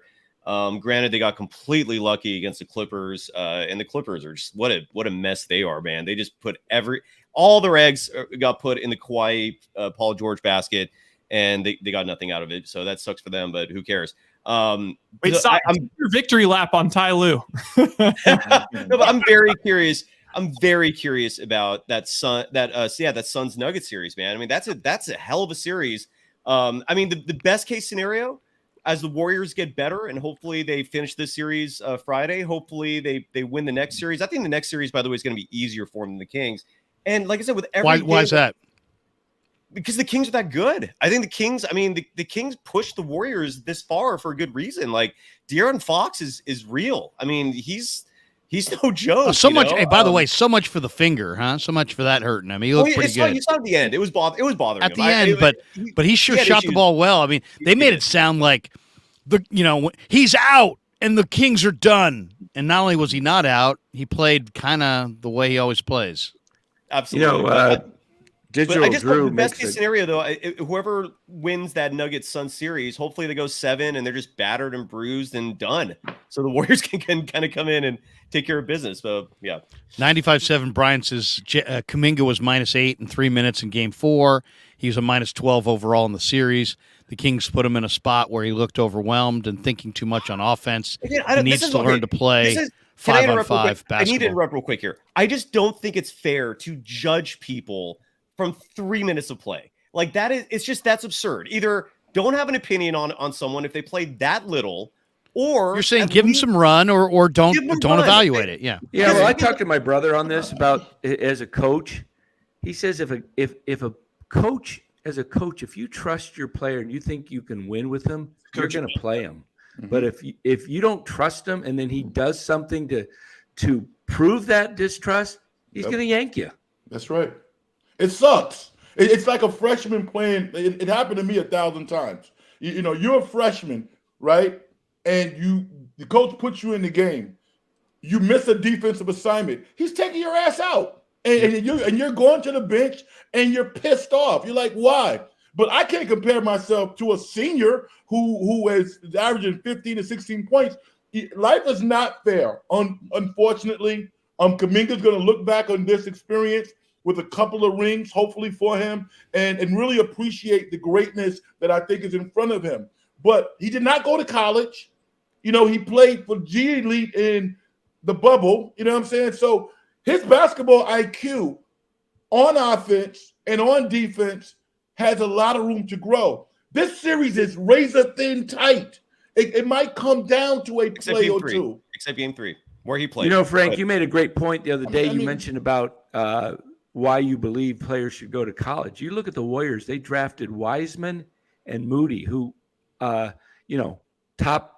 Really, Kuminga could have been a top 3 pick easily. Absolutely, no question. So you look at them though; neither one had any reps. They didn't play any college at all, and they didn't. Moses played for Moody, Musselman. My point is, Moody played a year, Right. so he's the most polished of the 3. Absolutely. Well, I mean, Yes. Kuminga did play a year in the G League before he was drafted for Brian Shaw. I mean, does that not count? No, that counts. no. That counts. But I mean, it's not the same quite as college ball. But it counts. It counts. I think there's no question that Moody's issue is that I love he's such a Shaw, by nice. the way. What's that? You I like said Brian I- Shaw? Well, I hey, love O'Dowd, Shaw. right? I love O'Dowd. him. Yeah. But Maybe the second best player in O'Dowd history. Well, he was probably the best player, actually, because he had a better NBA career than Tony Jackson. But Tony Jackson was awesome at O'Dowd and played for DePaul for Ray Meyer. Ray Meyer. That's it. Ray Meyer. There you go. I think Moody's problem initially, and I brought this up before, but I think Moody's issue is just that he's such a nice guy and he's such a deferential guy that he defers to other guys, to a fault. And somebody had it earlier, and I had it up there for a while. What does Moody need to do to earn some more minutes? I mean, to me, I think he's a nice player. He's a nice player on both ends. He's a better defensive player than you think because he has really sneaky length. He's got really, really long arms, and that makes him a better defender. There's guys with better lateral agility for sure, but his height, his length, he bothers people on the defensive end, and he's kind of polished on the offensive end. Mm-hmm. And I think he kind of knows how to play. So He does. I personally wouldn't mind seeing. We talk a lot about Kuminga, but I think Moody has kind of shown, especially early in this game. I thought Kerr would have used him more after the way he used him in the first quarter. What'd you think of the way he used him tonight, guys? He used him. He was effective, but then he didn't really get the run that I thought he was going to get the rest of the game. Didn't he come in before Peyton tonight? He did. That is He correct. did, yeah. He was in there early. And then we never saw him again, and he played good. I think it's because of the way Peyton maybe played is why he didn't come back. I don't know. The DiVincenzo minutes are where you could have used, where Moody could have played. Like DiVincenzo this series, I don't think he's doing okay, but I feel like those minutes could be better used. That's the only He hasn't stood out. Yeah, that's the only place where I could see like you could fit someone else in. But look, they won tonight, man. That's all that matters. I'm not But complaining. I think Moody gets more minutes Friday night. It's a home game. Role players play much better at home. For some reason, shots fall more. Crowd. I don't know. I could see Moody playing 10 minutes. Green Glass Full says, here's a donation. The Warriors are not interesting. Go Niners. GAE, Warriors are not GNC. interesting. We got this one from a Data84. Just got on the stream. Has Cy lit one up yet? I read Auerbach. Have you lit one up yet? No, not yet. No, not yet. But that should be Cy's thing. On Locked On, you go live in the fourth quarter and you spark up when you decide the game. I lose my focus, man. Especially for Locked On, I got to be razor sharp. You know, I'm a sober host on that show. What was Kylan's take tonight, or was she not there? Kevin Dana. That's why I had to bounce early. What was Kevin's angle on this thing? Nothing unique. Just we just basically just kind of broke down the fact that Wiggins and Gary Payne II both look like themselves, right? I mean, this is the first time we've seen both those players look like the way they were in last postseason. I mean, Wiggins especially is just. I mean, the Warriors clearly are not the same team without him, dude. His presence has been huge. Yeah, and on tomorrow's Locked On Warriors, by the way, I don't know if you guys feel the same way. I feel like this season has been the most perplexing. I mean, they had the 11-30 road record, 44-38 as a defending world champion. You had a lot of two-way players getting minutes. This whole season was just off. It was off, man. And I've never. They labored through this season. They labored through, but there was just they made a lot of nonsensical decisions, and mostly it was from the top. It was from Kerr. I've never criticized Kerr in my life until this year, man. Like last year, people were calling for Ty Lue, and I was fighting them off, going, "Are you out of your mind?" But Kerr has made a lot of questionable decisions this year. Today, I finally figured out what the hell was going on. So that's my tease for tomorrow's Locked On. I found out why Kerr has been not himself. The Mike Brown absence is a huge part of it, but I finally figured it out. From a help from one of my close friends who's an insider. Tomorrow's show, man. I got to tease it up, man. Okay, so everybody in the chat, I'd like you all to make a guess as to what it is that Cy is keeping from us. Whoever wins, Frank will buy him a dinner. Green Glass Full says Jimmy Butler is the best NBA player. This one's good too, guys. Bumgarner, basically, at this point. I don't know what other career comp you can make. There's two in here that I just love. We got this one from Chris Hansen. It's always kind of creepy that Chris Hansen's in our chat. Come on in, sit down. What are you doing here? How'd you get here? Looks like you brought a change of clothes and a toothbrush, and looked like you were planning to stay the night. Why don't you sit down? Got a couple questions for you. What happened to the Memphis Dynasty, which is a freaking awesome one? What happened to the Dynasty? We were hearing about that Dynasty. And what do you think of this one? G2 The Universe says, Warriors need to finish in 6. They need rest after this intense series. How important is it for Golden State's run to a title to get this thing done in 6? I think it's very important.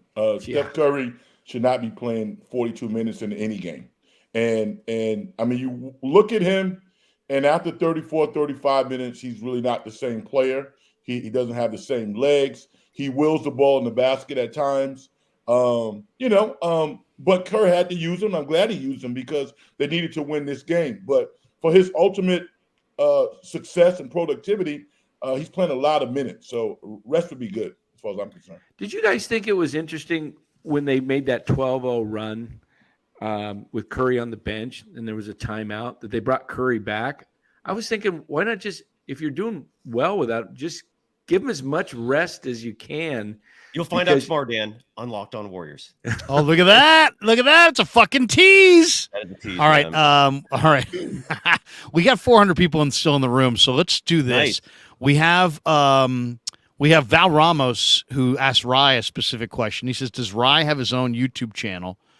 Rye, where are you in the YouTube channel lineage right now? Are you Val Ramos is asking if we've had a couple people actually ask Danny and I in the last week, is Rye starting a channel? Oh, I am.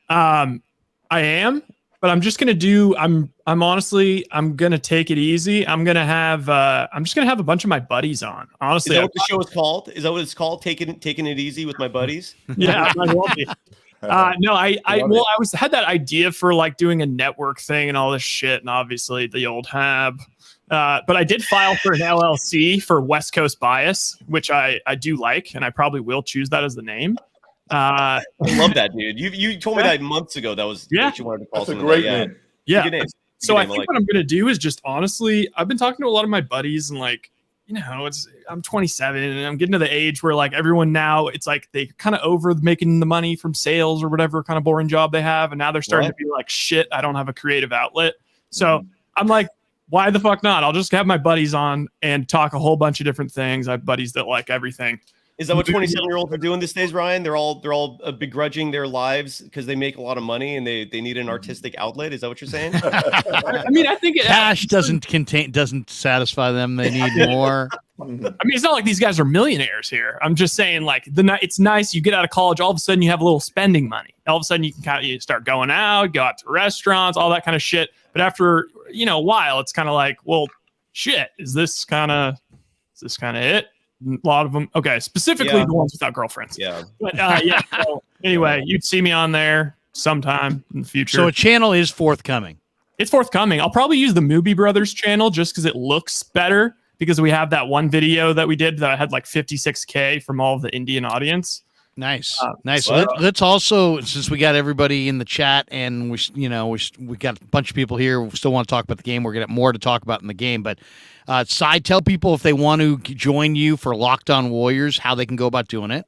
Yeah, just subscribe. It's called Locked On Warriors, and follow the Twitter account at Locked On Dubs, because that's where we post like times and guests and all that good stuff. Thanks, Larry. And Danny's got a NorCal Sports Network channel. Does it say that there, Dan? No, it says at Dan Monster Slam. But if you're on YouTube, NorCal Sports Network. Yep, NorCal Sports Network. Tease, fellas, tease. doing some Giants talk a little bit. They won tonight, 7-3. They won. Yeah, 5 in a row. What do you know? Oh wait, you know what? I had won 5 in a row. Yeah. 5 in a row. Who knew? Yeah, exactly. And guess what? Tomorrow they're not going to go for 6 in a row. Nobody thought the Giants could ever win 5 in a row this year, so they actually canceled tomorrow's game because they're like, I can't believe this team won fucking 5 in a row. Let's cancel tomorrow. So they're not going to have tomorrow's game. They're going to play Saturday instead. So no, I'm joking about that. They aren't going to play tomorrow, but they're traveling to Mexico City. What are your thoughts about a month or two in, or a month, right, on the pitch clock? Do you like it, or do you still hate it? What are your thoughts on it? I like it because it speeds up the game. But I talked to Alex Wood about it and some of the other coaches, and the players and the coaches think it's kind of gimmicky in the late innings. They probably should change it. It's kind of like it would be kind of like if they had some kind of deal to move the NBA games along faster. Like, you don't mind in the second quarter, but you do mind at the end of the fourth quarter because there's like a tempo to these games and it feels different. So I think they could make an adjustment, and maybe could make an adjustment in the playoffs about loosening some of the time regulations. I think overall, though, it's been a damn good thing for baseball. And I think it's a real positive development, but it does kill a little bit of the drama of the moment, which we love in October. I mean, we think about October baseball. What makes it so special is there might be 28 seconds or 35 seconds between pitches, and guys are really, everything means everything. And so I think that could take away from it eventually. And I think some of the players have kind of expressed that as well. But Frank, before we let Danny tease, we let Rye tease, Cy. Frank, tease anything you want. I know you're a great follow on Twitter at Big Frank Red. We're hoping the dungeon comes back at some point. But tell people if they want to connect with you, how they can go about doing it. Yeah, I think Twitter is probably the best way because I like to write, and then I like to offer some different perspectives, I think, and I like to engage with people. I like people to express themselves. I had a good back and forth with Brian from 95.7 last couple of days. I talked to Cy. Cy supports me quite a bit. So writing is my deal. Then the Dungeon Show is definitely coming back. I'm going in the studio to record my theme song next week. Nice. And I'm excited about that. And the show's gonna be dope, man. I am so excited about talking to people. And I was just kind of reflecting back last weekend about all the folks I know and the people I'm going to ultimately have on once I get those numbers up. But who was my coach? Who's that? Jack Armstrong, who played the color for the Toronto Raptors. Oh, okay. Yeah, Jack Armstrong was my coach at Fordham. Tom Penders, my college coach, wrote a book. I'm going to have him on, the great coach at University of Texas. So it's a lot of people that I'm going to have on the show. as I ramp up the numbers. But right now, man, I'm just really I feel very fortunate that you invite me on from time to time, and I got 400 some odd Twitter followers. I want to get to 1,000.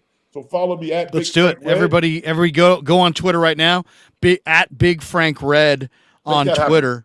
We'll see if we can get Frank some more people, more followers on Twitter. Alex Breitler says this channel, the Krug Show, is far and away the best venue to discuss Bay Area sports. Thanks, Larry. Thanks to everybody. Mark Graves corrects me.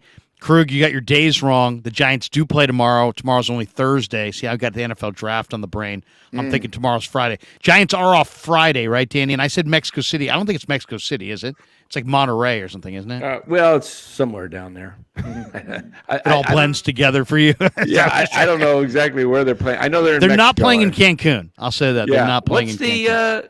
the draft is tomorrow, isn't it? Tomorrow night, and then Yeah. Friday night, rounds 2 and 3, and then Saturday, the rest, rounds 4 through 7. Hey, you got to put up one of the comments. There's a guy in here, Damien, that says you got to. Where is it, on the bottom? Says What I'm time? lazy. Says he's trying to help me. I'm lazy. Guys, I actually forgot. I actually have something to plug, sort of. Not 37. Yeah. necessarily for me, but come check it out tomorrow. I'm going to be on TED Talks Ball. Nice. Tell Ted I said hi. He He's a reached good guy. out to me and asked me. Ted, what is it? TED Talks Ball? Yeah. Well, I know it kind of sounds like a TED Talk. Yeah. But he said That's not what it is. No. Maybe that is what he's going for. TED Talk Ball. I'm TED Googling Talks it. Ball. Tech Talk Yeah. Ball. Is it a podcast? What is it? It's a YouTube show. And I've been on okay. as a guest a few times. He does Niner content, and obviously he wants to talk to Rye with the draft, and Ted does a good job. And he asked me to go on there a couple times. I've been on invited 2 or 3 too. times. Okay. All right. Actually, he follows me on Twitter. We were going back and forth also with him. Yeah. Okay, Yeah. Ted. What's up, brother? Yeah, Ted's good. He does a lot of good stuff, and Yeah. he really works at it, Rye. So you're going to see he's got like a bunch. It's unlike this where we're kind of in a free for all and it's more of like a hang. Ted's going to have like literally like questions designed that he has thought up. They're well thought out, and he really does a nice job. So Does he know that I've been in the Hab and haven't been paying attention to the draft at all? what you do is every question he answers, just answer with like answers from teams from like 10 years ago. Yeah. I like Arnaz Battle, and I think he's solid. I just hope that JJ Stokes makes the team, and just keep going with guys from like the 90s and see if he makes any, if he interrupts you. What do you guys think of the officiating crew? And there's been a lot made of who's officiating these games. Do you, Cy? I mean, I know you're super into it. Do you look at there's going to be this guy officiating and have concerns? I know there's the people who do scout and know the officials seem to believe that it's a discussion point. It's a major subplot. I always look at it as a players' league to such an extreme that I discount all the talk about officials. How important are the officials in your mind? Do we know who's going to be officiating game 6 or 7 if there is one? I try not to focus on that because there's nothing you could do, right? It's such a helpless scenario. I try not to focus on that, man, because it would drive me crazy. I don't want to spread craziness, so I try not to focus on that. Even though I do believe that certain officials does things differently, and it sucks. It just sucks, man. Like tonight, for example, there were like Clay got in foul trouble. And there were at least 2 of the 5 fouls were just total bullshit. Like, I know, so frustrating to watch because didn't you feel like we were going to get a vintage Clay performance tonight? And that leads to something we should talk about, by the way, which is that Game 6 Clay is around the corner. We are going to see that. I hope it delivers. And then there was that charge at the end where they reviewed, like Harrison Barnes shuffled his feet. Like, Frank, did you think that was a good call? Like, Kerr challenged that, and Stan Van Gundy immediately was like, "Oh no, they're not going to overturn this." Like, his feet were fucking shuffling. I did not understand. He lifted his feet. Yeah, he was on his toes. Yeah, I think that the onus, unfortunately, on offensive charges, they're really gauging whether or not the offensive player is under control or out of control. That's what they're gauging. They're not really looking at the only thing they're looking at from a defensive perspective is he above the line. That's their line. I mean, that's their number one thing that they look at. Did he move to the right a little bit? I mean to the left. Yeah, he was moving slightly, but he was in the spot before Clay was. And I think, it could have went either way, but I think that's what they're looking at. Yeah. Cy, what did you think of the Fox, violent hit where he basically ran through Curry? Curry was down. Did you think? I think it was Monk. It was Monk. That's right. It was Monk. And it was Monk, and it was really violent too. He really knocked him hard in the rib. Notes. Yeah. Yeah, and my reaction to it was Stan Van Gundy was saying, "Oh, that's not a foul." Like he was trying to downplay. Basketball is not a contact sport, and Malik Monk just barreled right into the one of the biggest stars in the world.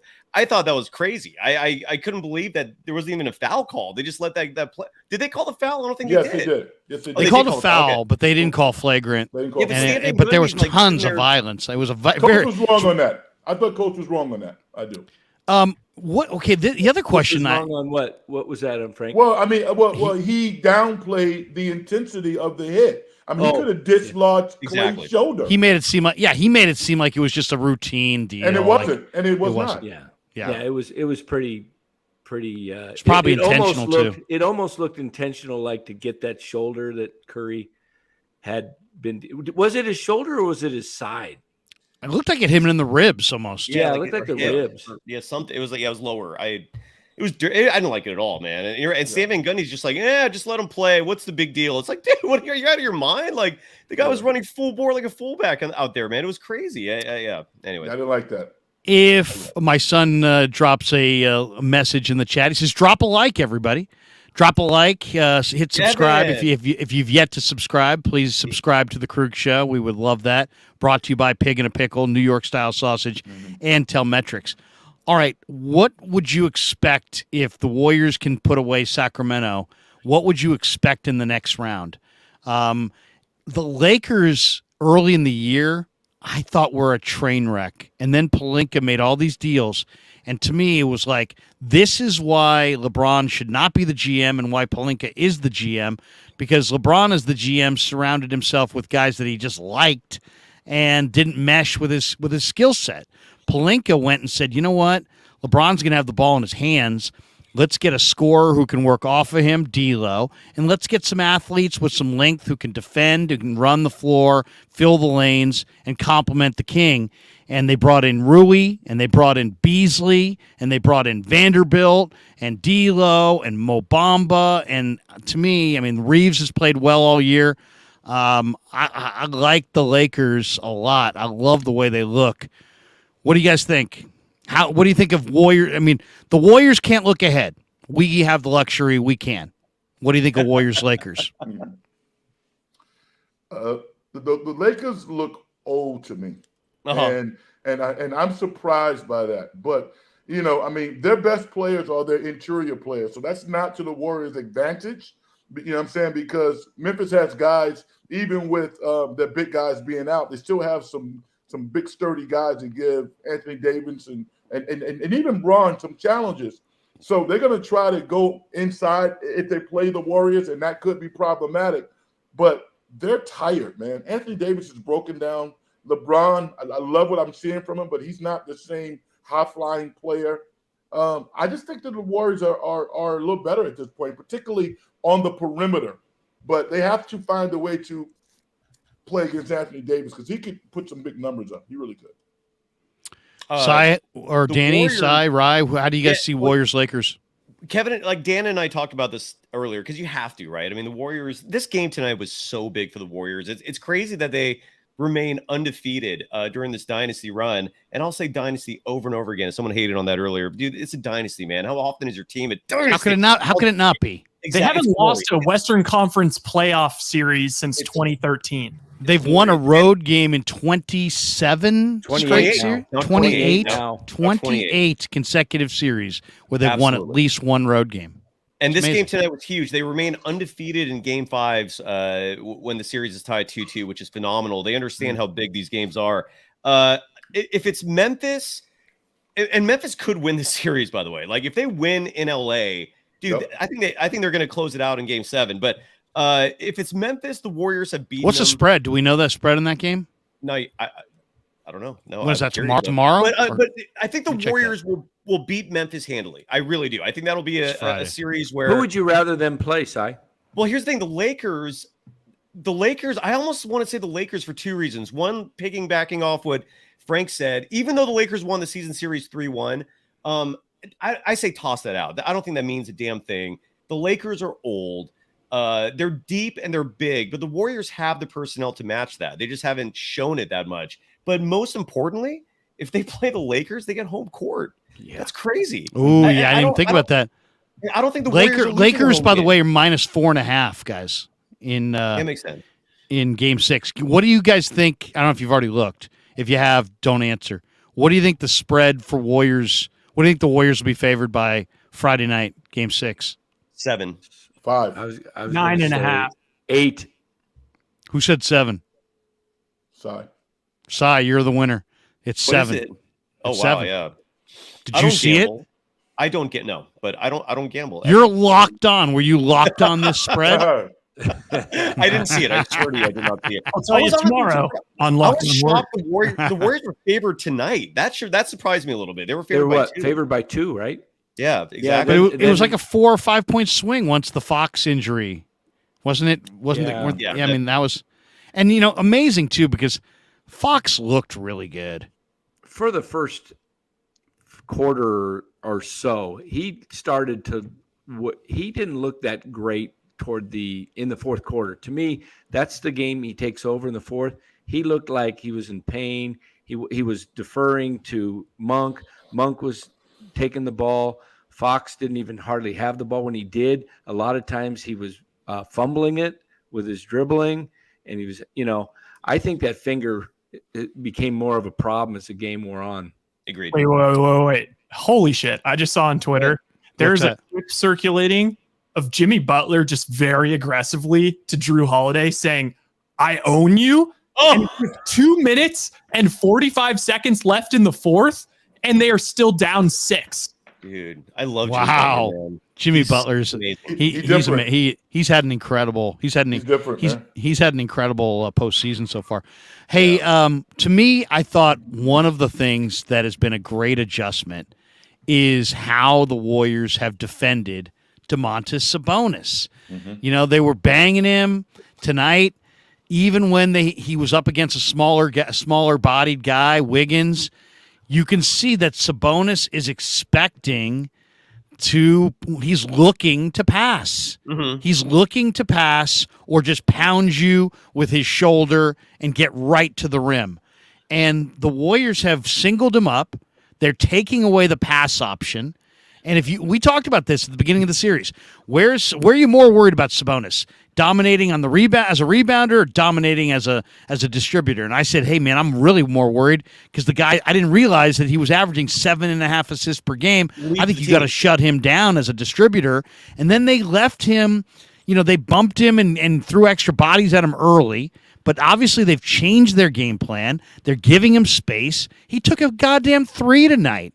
I mean, they're begging him to take these outside shots, 8-footers, 10-footers. It's not his game. He looks uncomfortable, and you're taking away what he does really well, which is find all these extra guys on the perimeter. I think the way they have defended Sabonis, I think has had a direct impact on Keegan Murray.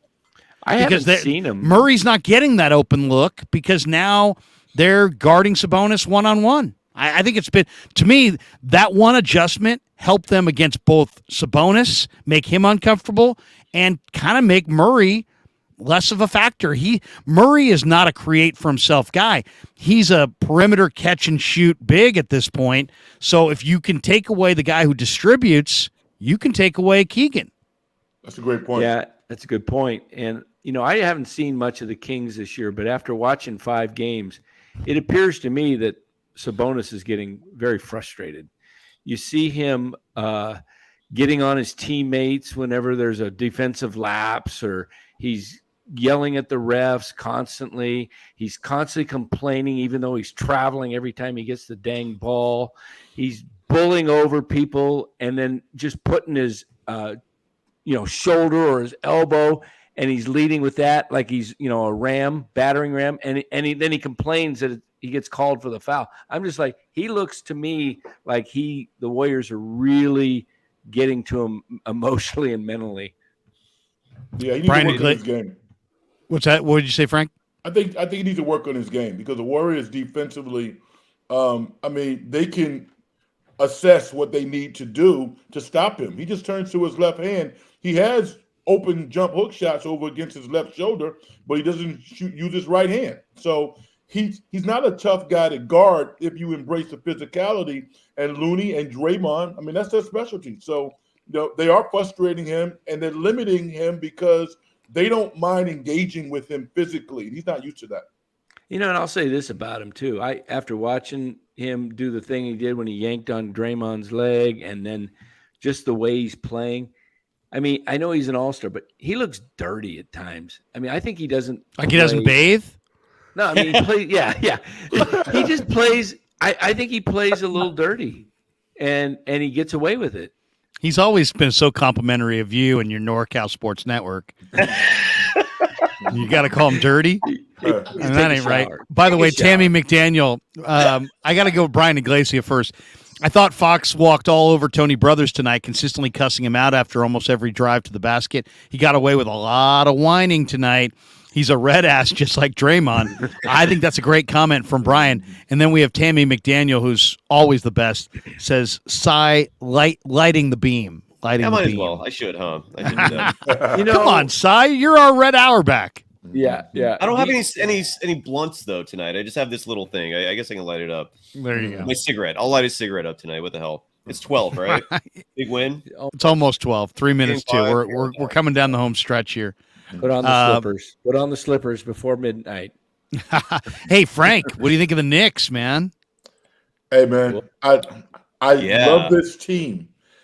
Listen, you guys saw my cup, right? This is my New York Knicks cup, man. I thought were really, really good. The Knicks are taking them apart. RJ Barrett has totally gotten better. Oh man, you know what? Home court advantage next round. I just wish that Julius Randle would buy in 100%. He's still a little dislodged from the New York Knicks fabric of, just that oneness that this team is playing with. I love everything about what they're doing. They're not quite good enough this year. Surprised me, but they're going to get by Miami. Oh, absolutely. How incredible would it be to see the Knicks in the finals? That'd be lovely. How great would the ratings be if we got Knicks in the finals? New York loves Steph. You guys know that. They love Steph. Oh, yeah.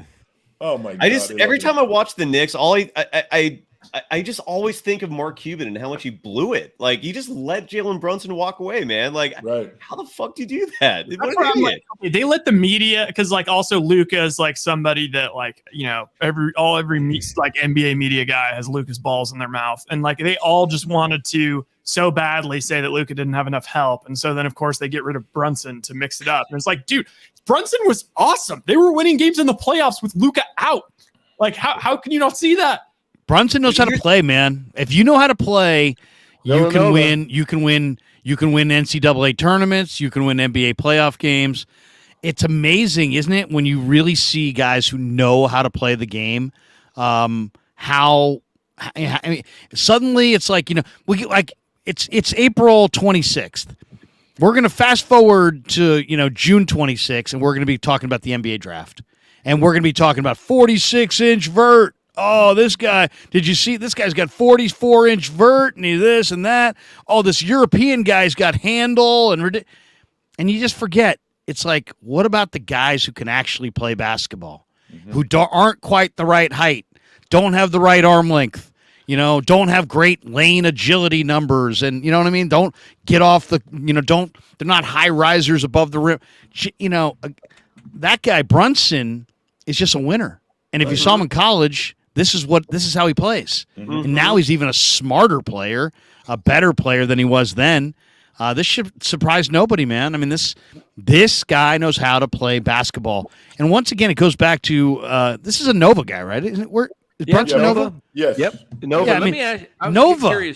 What do you make of Nova's got some Eric Pascal? Eric Pascal didn't make it really with the Warriors, but he knew how to play. and you watch DiVincenzo, and he knows how to play. And these guys that played for Jay Wright at Villanova, these guys, that's a good call. These guys, they know how to play. I mean, it just shows what a great coach Jay Wright is. Let me ask you this, Frank. You're connected to college basketball and coaches. Do you think Jay Wright stays retired, or does he get back in with another college or maybe even an NBA gig? Yeah, I don't think he gets another college gig. No way, but he would move on from Villanova. I think CBS is paying him a lot of money, not to do a whole lot. And I think he loves, being the national championship coach, sitting up there pontificating about what's going on. But helps him recruit, I'm sure. Yeah, I think he could be enticed to take the Philly job if they moved away from Doc. Oh yeah, Philly would be the place. Yeah, that's his hometown. And I'm gonna brag on my guy for a second.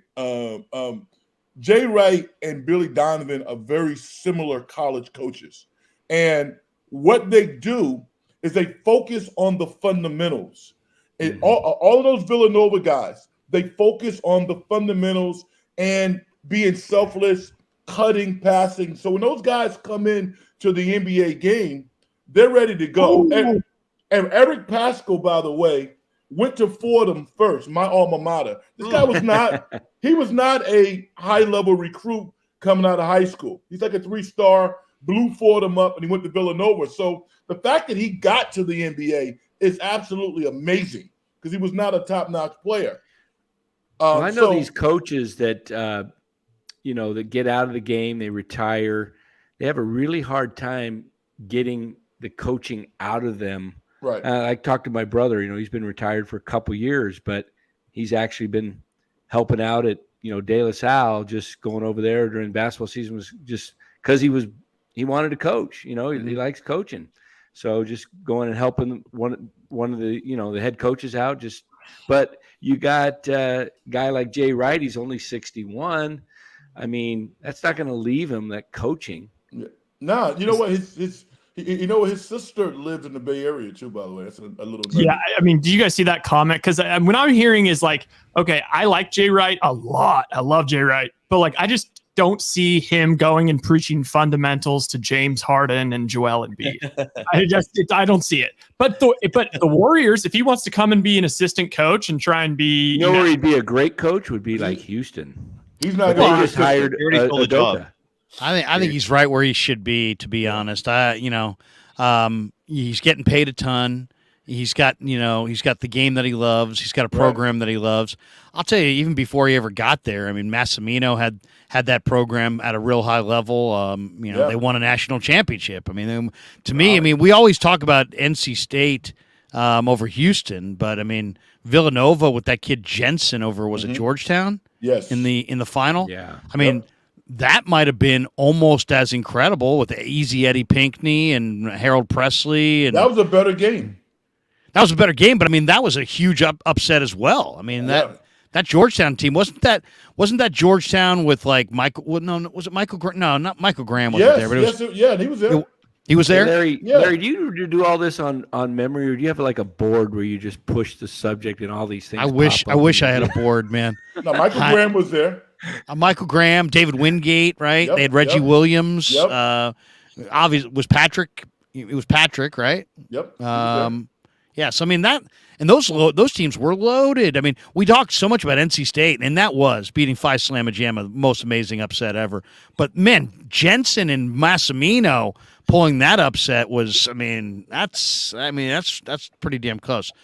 All right, it's midnight, and I just want to thank all of you guys for your time. We've been going for over 2 hours, and I just, first of all, I love doing videos on the YouTube. I love doing, the Niner stuff with all the Niner content creators and all that stuff. But in some ways, the post-game hang, whether it be Niners, we did a lot, the Giants, but especially these NBA playoffs, some of the best shows, some of the very best shows, and I just wanted to say I appreciate every single one of your guys' time and anything I can do to help any of you guys grow any of your platforms.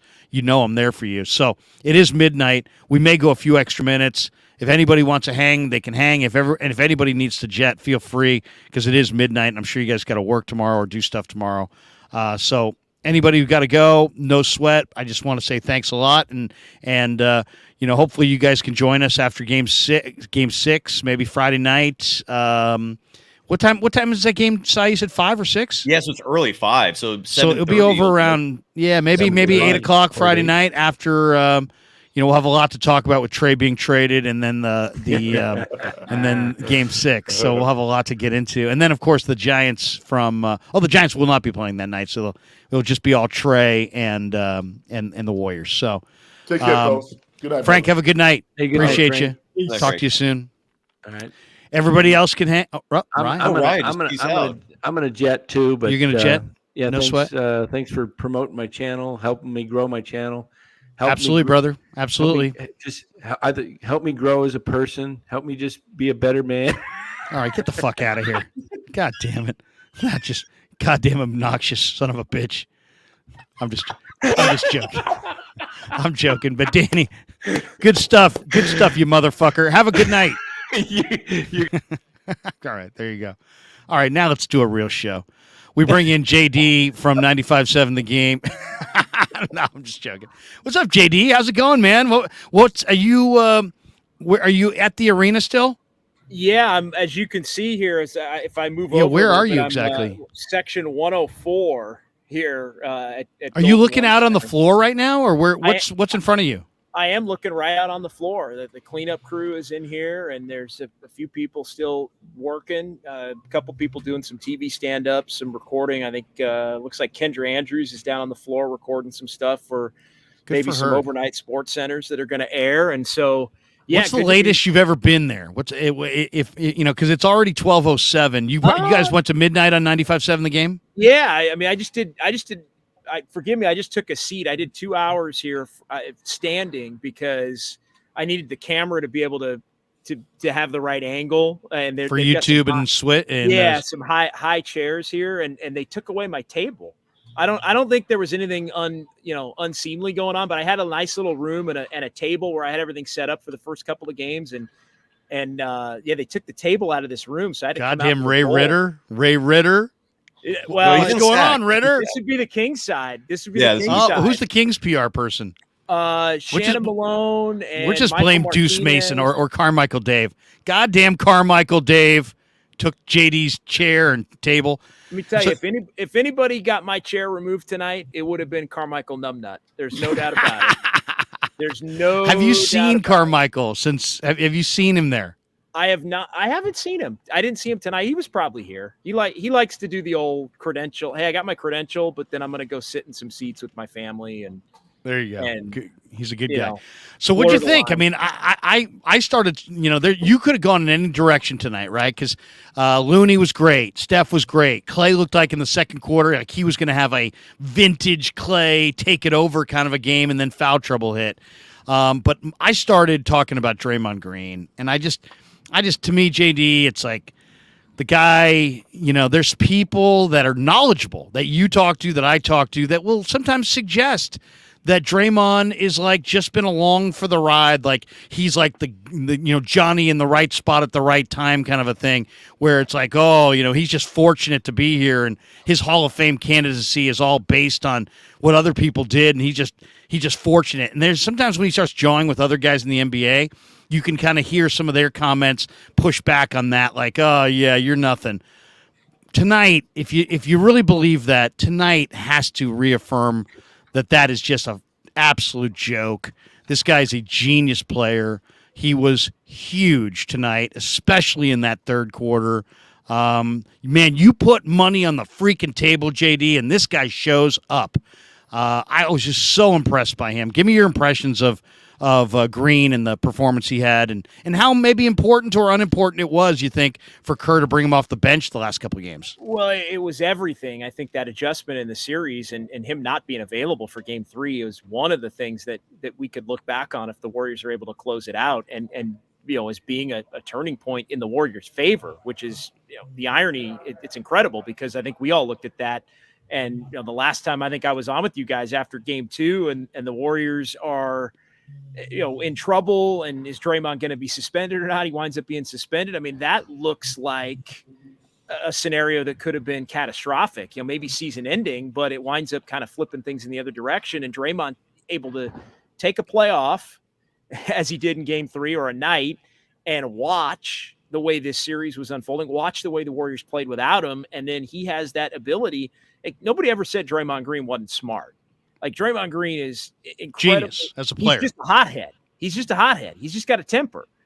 So every once in a while, the temper gets the best of him to a point where he becomes out of control. And I think that's what we saw at game 2. And I think that's what we saw last year in Memphis and in Boston and at different junctures. But he, I think, took the time off, watched the way the Warriors played without him. As we talked about, came in and said, hey, I'm cool coming off the bench. Let's do this. Steve Kerr had thought that through, and they rolled with it, and they kept a lot of the momentum they had going from game 3 into game 4. And why would you mess with it tonight at the beginning either? But I mean, as far as just his line and doing everything, I mean, his 21 points are the difference in the game. And Steph and Clay and Wiggins all had 20 or more plus Draymond, but Draymond's the one guy when you're basically by necessity only really playing 6, 7, 8 players. Really, it was more like 7. I mean, Moody played 4 minutes, but when you're only playing 8, like you got to come up with the scoring from somewhere. And I think he was able to look at the way the Kings defend and know that he was not making the Kings pay for the way they were defending the Warriors, and that there are lanes to be had to get to the basket and attack and get to the free throw line against a Kings team that has no paint presence. They don't stop dribble penetration. Like you can just we talked about that layup line over the course of times in this series, and the Warriors have been patient enough, more so than they were in the beginning as this series has gone on, and taking the layup line that's there. And Draymond did it tonight. And look, if this is a game where Draymond scores 4, we're talking about the Warriors getting run out and probably looking like they can't win this series because they can't win a game in Sacramento. Now we're not. Now we're talking about closeout game and the fact that Draymond came through in the biggest of moments. Cy, what'd you think? I mean, tremendous performance from Green, and you've been on for a while here. He was plus 13. Some people kind of downplayed the adjustment to the lineup. What did you think? I mean, how vital was going with Poole the last 2 games in the starting lineup, bringing Draymond off the bench, do you think, to changing this series?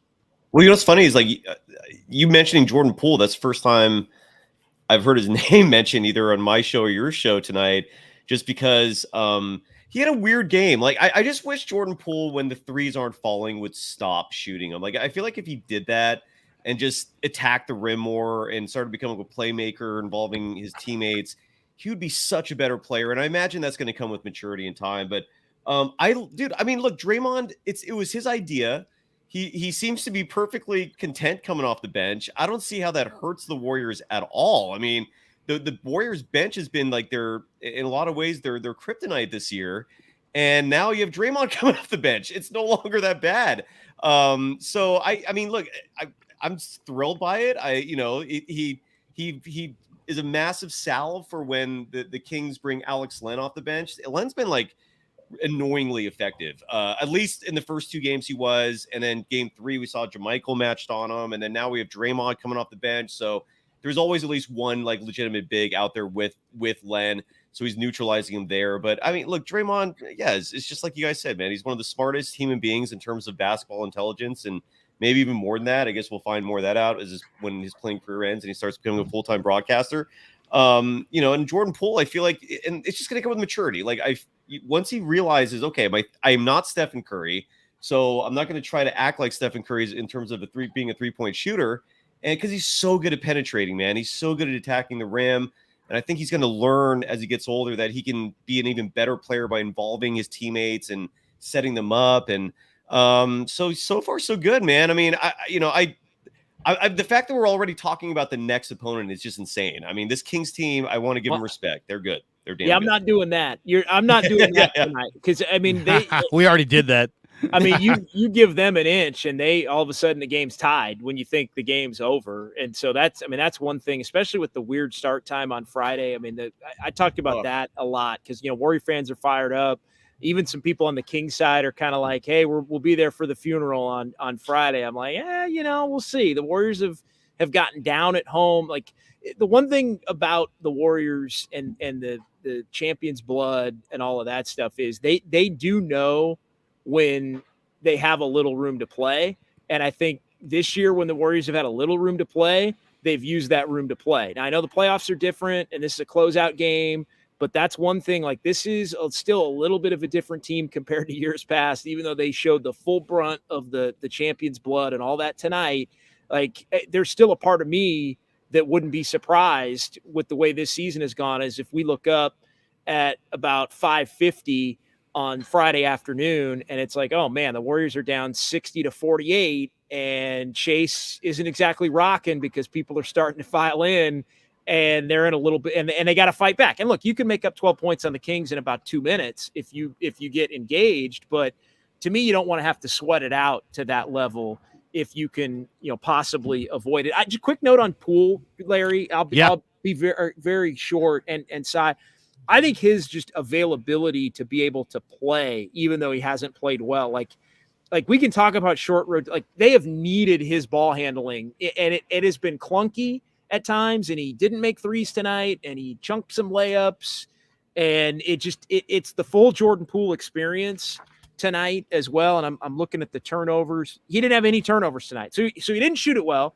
He didn't make a three. He missed a couple layups. He was at times frenetic and scattered and plays into the worst of what the Warriors can be against kind of what the Kings need to be able to win in this series. But his ability to be a trustable player still, because he didn't turn it over for 24 minutes, like that allows Steve Kerr to get back to the guys that he really wants to play, which are Steph and Clay and Gary Payton II, who I thought was low-key. To me, this whole game, guys, was the Warriors not getting knocked out in the first quarter when the Kings were 8-12 from three, but they went from down 5 to up 6 late in the second quarter when Curry was out of the game and GP2 was getting rebounds and steals and hustle plays and Looney. They went on a 12-1 run with Curry out of the game.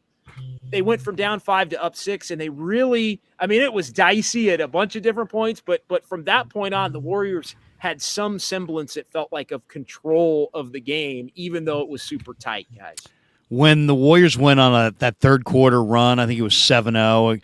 It was when Sabonis missed the wide open three. He took a 3-point shot. The Warriors, dared him to shoot it. He shot it. Then he's getting the Westbrook treatment. It's crazy, right? By the way. Like it's like a 5-on-4 situation. Shoot away, shoot away. It's crazy. But Poole had this lay-in on the next trip down where he was like shot out of a freaking cannon. It was just like he was going so fast, and to me, he can go a million miles an hour and still have some control at times when he's going to the bucket. I think that's the most dangerous. That's when he's at his most dangerous, is when he's just putting it on the deck and going to the hole because he's so fast. He's got that extra jet. But I wanted to ask both of you guys, because there have been a number of adjustments that the Warriors have made in this series, and a lot of them have been very subtle. And I'm kind of wondering if there's one that you would point to, because I brought it up one earlier today, JD, and I loved your thoughts on it. To me, the Warriors started this series sending extra bodies at Sabonis, and then tonight you saw, even when Wiggins was on him, they didn't help, and they're taking away his passing options. And so now all he's got left is lower the shoulder and bulldoze to the front of the rim because there's nobody open. And to me, that one adjustment of giving him room, I think mentally is getting to him because they're giving him so much room. They're daring him to shoot. It's killing their half-court rhythm because he's thinking about it, taking a look at the hoop. He's becoming somewhat of a ball stopper at times because it's coming to him and he's like, do I take it? Do I not? Do I take it? And he's thinking and it's slowing them down. But the other thing is when you take away a big man who's averaging 7.5 assists per game, there's going to be somebody who was on the other end of those assists that's going to be left out. And it's clearly Keegan Murray. Murray doesn't have the ability to make a shot. He's relying on Sabonis to get him perfect looks when he's got the shoulders squared. So that one little change of playing off Sabonis, kind of telling him, hey, we're giving you the shot, it's taken away his passing ability. And I think it's kind of derailed the rhythm of Murray, who got going off to a real good start in the first quarter. That's the tinker that I see that I think has had an impact. But you guys watch this thing way closer than I do. What adjustment at any point in this series do you think has been important for Golden State? Go for it. Either one of you guys. Yeah, I'll jump. I want both of you guys to say it. Yeah, I'll jump in. To me, the subtle adjustment has been with Curry's rotation for me. It's the fact that the Warriors, and it started in Game 3, where Fox goes out for his middle of the first, middle of the second, or middle of the first, middle of the third quarter sub, and Kerr took Curry out, and it's the old John Stockton, Jerry Sloan sub, and they played it that way every night. Utah did back in the day, and the reason why was basically, hey, I'll sub you out for 6 minutes, and then I know if I want to always play you the whole second or fourth quarter, I can. I mean, that's part of it. But to me, in this series specifically, the Warriors were getting killed in the time where the non-Steph minutes. Curry was out, but because their rotations don't match, Fox would be in when Curry was out. And so not only were the Warriors not as good when Curry was out because he wasn't in, but Fox was in. And that's when Fox would look to cook, and they'd go on these runs that would flip the momentum completely around. And so Kerr was like, hey, I'm not just going to let Steph Curry get hounded by Davion Mitchell for free for 3 minutes, which is what would also happen when Fox would go out of the game and Curry would be in the game. Davion Mitchell starts picking him up full court, and you're basically wasting 3 minutes of Steph Curry getting tired out while Davion Mitchell is following him around like an elite corner. And so so to me, that adjustment has put the Kings in a position where I think Mike Brown, it was really the first time that Steve Kerr made Mike Brown think in game about something that was off Mike Brown's, playbook and his sheet where he writes everything down. Mike Brown's meticulous. He's organized. He comes up with the plan that he wants to go to for a game or for a series, but it's harder for him to find the right page to turn in that book in the middle of a game. And I think that one really threw him in Game 3 because he's still got to rest Fox somewhere. And so do you want to change Fox's rotation to a point where you're messing with your flow when you're the team in the league that has had the most continuity by far as starters playing 70-plus games together and guys knowing their exact rotation and minutes and position groupings that they're playing together? So I think that one move, it threw the Kings off a little bit. Curry may hate it because he wants to play the whole quarter and all of that, but he's gone along with it, and it's allowed Curry to be more impactful to close halves and to close games and to limit those moments and those little 3-4 minute stretches where Fox can do his thing. And the Warriors just have no answer because they're just not good enough offensively without Curry on the floor to be able to match what the Kings do. So that'd be my subtle one, Si.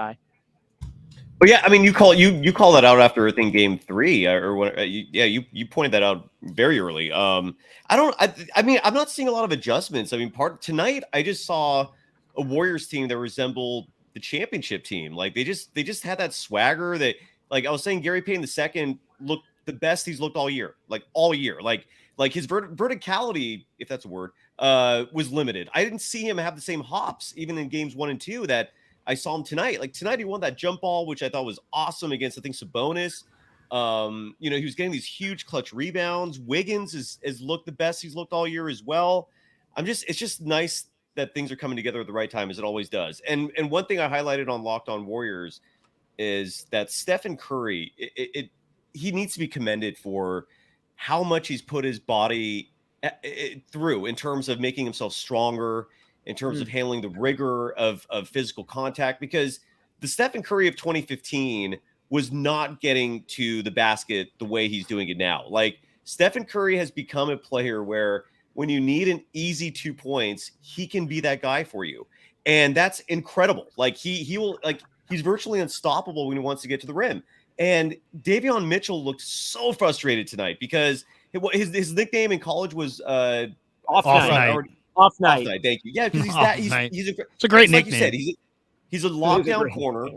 Love the NFL analogy. And Stephen Curry is just like, you know what? F that. I'm better than that. No one's gonna lock me down. And it's just beautiful to watch, man. Last one, and to me, this dawned on me as I was watching the fourth quarter. We got a close up of Mike Brown on the bench, and Mike Brown on the mic said, live mic, we could hear it, said a phrase that he has said, like I've heard him say it 7, 8, 9 times in this series. He's like, guys, let it fly, let it fly, let it fly.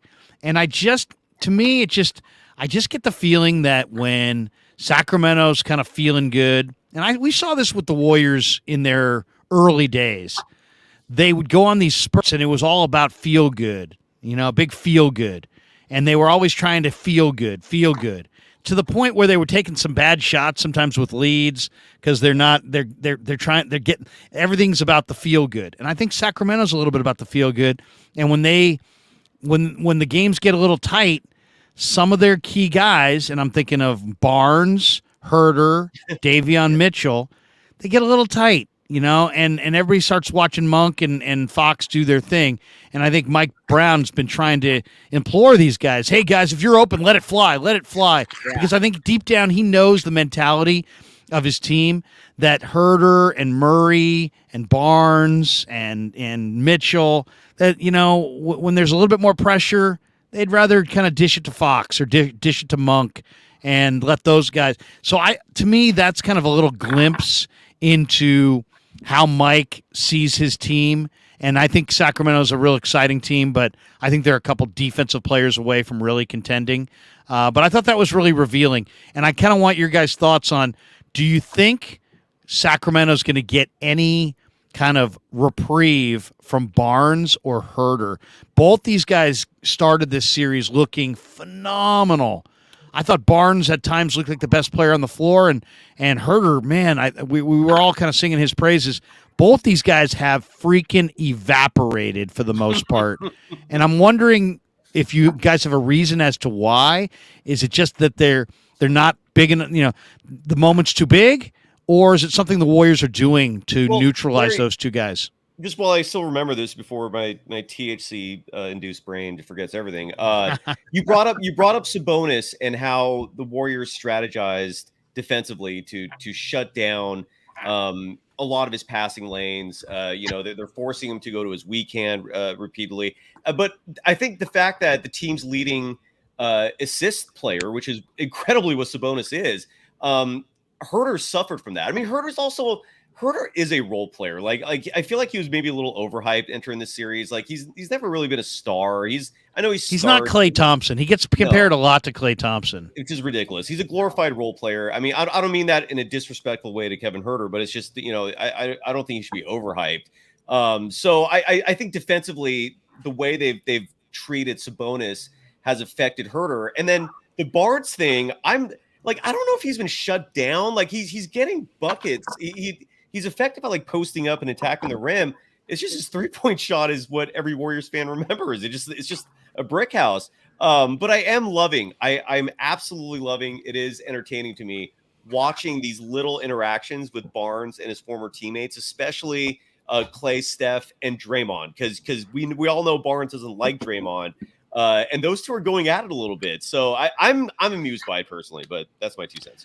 JD, what do you think? Is Herter or Barnes gonna refire, or are they gonna kind of fade away in this series?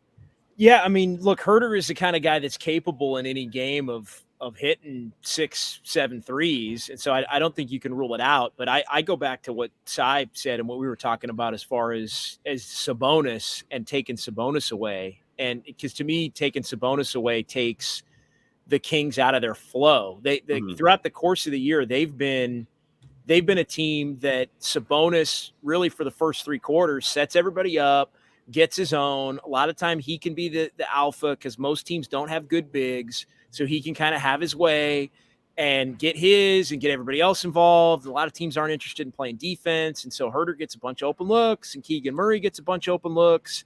And the game's really easy.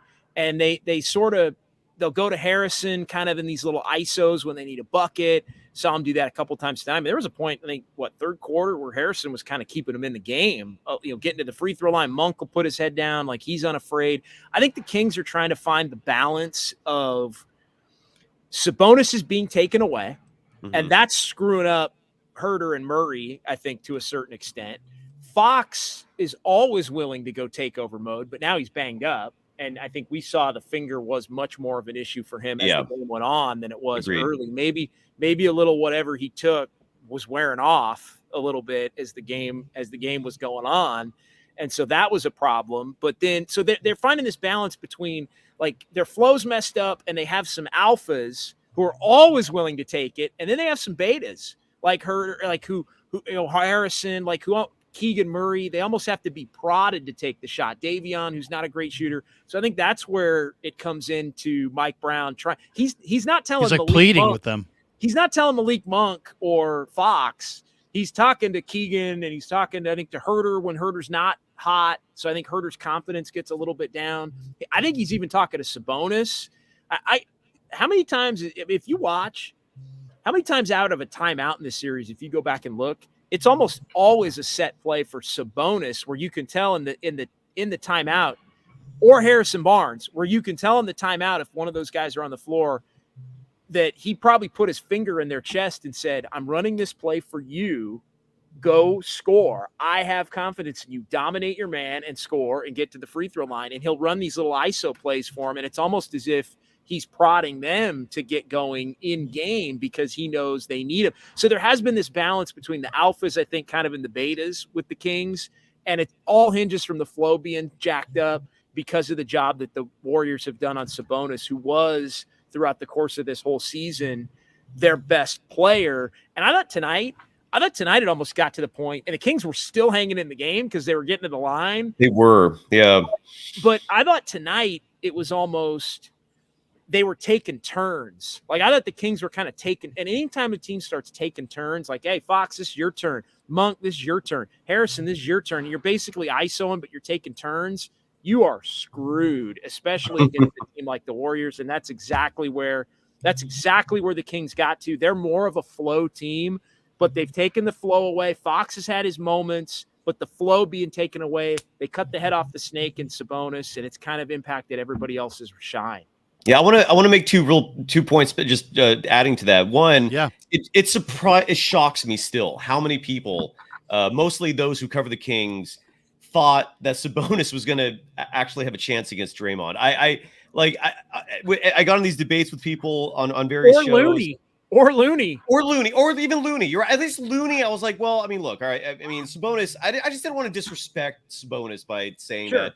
He was an all-star. But he's a three-time all-star, right. No doubt. But they were dismissing Draymond like so easily, and I was like, what? Like, did you forget the first round of the playoffs last year? Like, as good as Sabonis is, he's not Nikola Jokic, and Draymond was going toe-to-toe with Jokic last year. That's crazy. And two, I completely forgot about this. Like, until just now, the Sabonis wasn't. And you're at the game, JD. Like, he got some award tonight, right, for rebounding. Yeah, it was just I guess there's a trophy or some kind of award for being leading the league in rebounds. So tonight was awards night. He got his, Brown got his, and Fox got the clutch player. So they just kind of honored him before the game, real quick. Right, but do you think that motivated? Because Looney ended up with 22 rebounds tonight. I consider Looney possibly the best rebounder in the game. I just wonder if that motivated him a little bit, seeing that like Sabonis get this award and going, I'm going to eat him alive tonight. I'm going to make a point. Yeah, I think the Warriors getting their ass kicked on the offensive glass the first two games and having it cost him the game is what motivated Looney as much as anything. But yeah, go ahead, guys. Go ahead, Larry. I was just going to say, we and with JD, we talked about this at the very first game, that Sacramento extended their defense against Steph and Clay, crowded them at the 3-point line, and the Warriors, instead of trying to carve it up down the middle, they kept sending screens, and it was very crowded around the 3-point line for Steph and Clay. What we've seen the last couple games is exactly what I wanted to see, and it's allowing Looney to pile up the assist. I actually suggested it be Draymond, but I'm like, hey, get Draymond top of the key, middle of the floor, pass him the ball. It's an easy pass to make. especially to a big man. They're not guarding that big man. Pass and then have him pivot and have somebody on the baseline fire down the baseline, and you've got layups and all kinds of action at the rim. They've done that. They did that in this game with GP2. They stuck him in that corner, and every time they used Looney at the top of the key, and he would look for the handoff. He would look to either attack the bucket, or he's looking for either Wiggins or GP2 shooting down the baseline off that corner. Layup line. It became, Looney piled up assists. He made countless great decisions on this same sequence of plays. I don't know what the Kings' counter is to it. I'm sure there will be some counter. But to me, that has been, it's like, you want to extend, you're going to create room. We'll throw a passing big man in the middle, and we got guys who can attack the rim. And the Warriors made the adjustment, and the Kings have not adjusted back, and it's become a way for Golden State to get easy looks and easy buckets. You know what? I don't even know that it's even a counterable issue, because I just think it's the Kings just break down. So to me, it's more of they have a plan. I think their guys are just so bad they're not executing it. I mean, seriously, because this is the team that they've been this year. Like any team, and I mean this, and I don't mean to sound like I'm shitting on them, because I at the same time I'm saying this series isn't over, and I do believe that. But like any team, even the San Antonio Spurs with 16, 17 wins, that was patient enough to run their offense and cut and move the ball, can put 140 on them.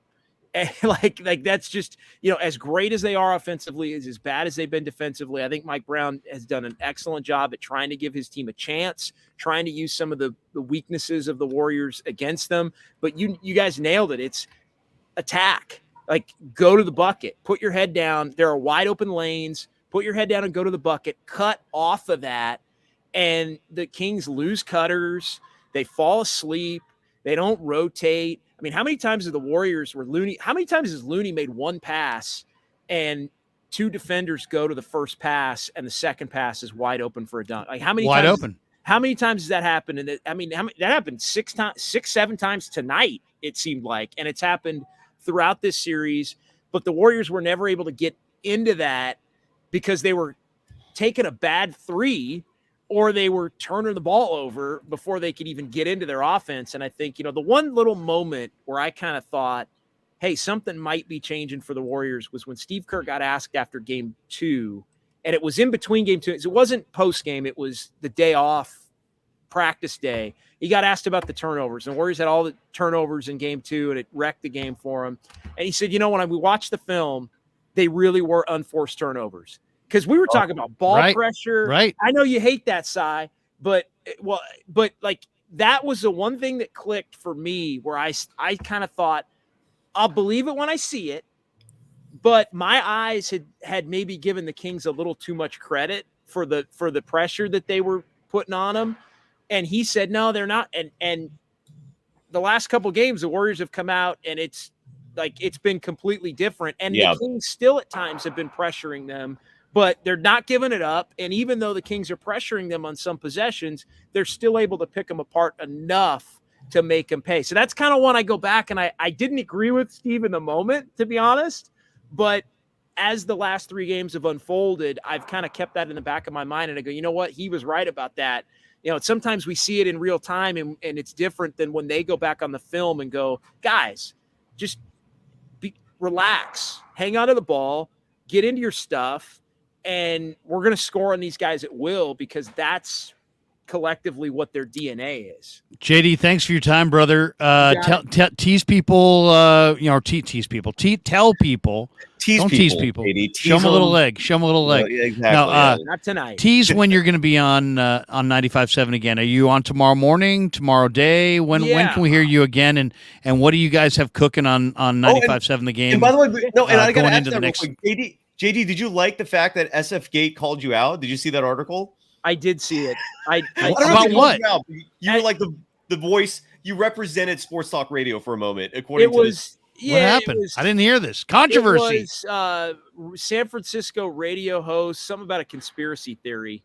It was because I wasn't buying the fact that Shams put out the tweet Right. at noon on Monday. Oh, De'Aaron Fox is doubtful. This injury is so serious, he's not going to be playing. I was on with Steiny and Guru. I said, look, Shams is a clutch guy. De'Aaron Fox is a clutch sports guy. I said, to me, this is a total agent feed trying to make a guy set up a hero narrative for like his finger's going to fall off. He can't play, won't play, but then he's going to come in and cook, and it's going to set up this whole narrative of, I did hear some people pushing back on that. What's that?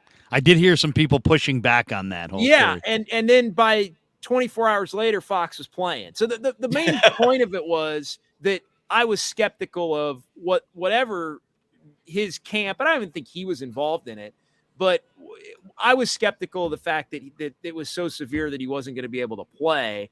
And here we are, and a bunch of people in Sacramento, losing their mind. Had a freak out, and it kind of became a little. When are you on again? Bad. I don't think you look bad in the article. It was just yeah, funny no, like, it was. You were all the pub focus, is good though. pub. It's John John Dickinson. Yeah. That's Dickinson.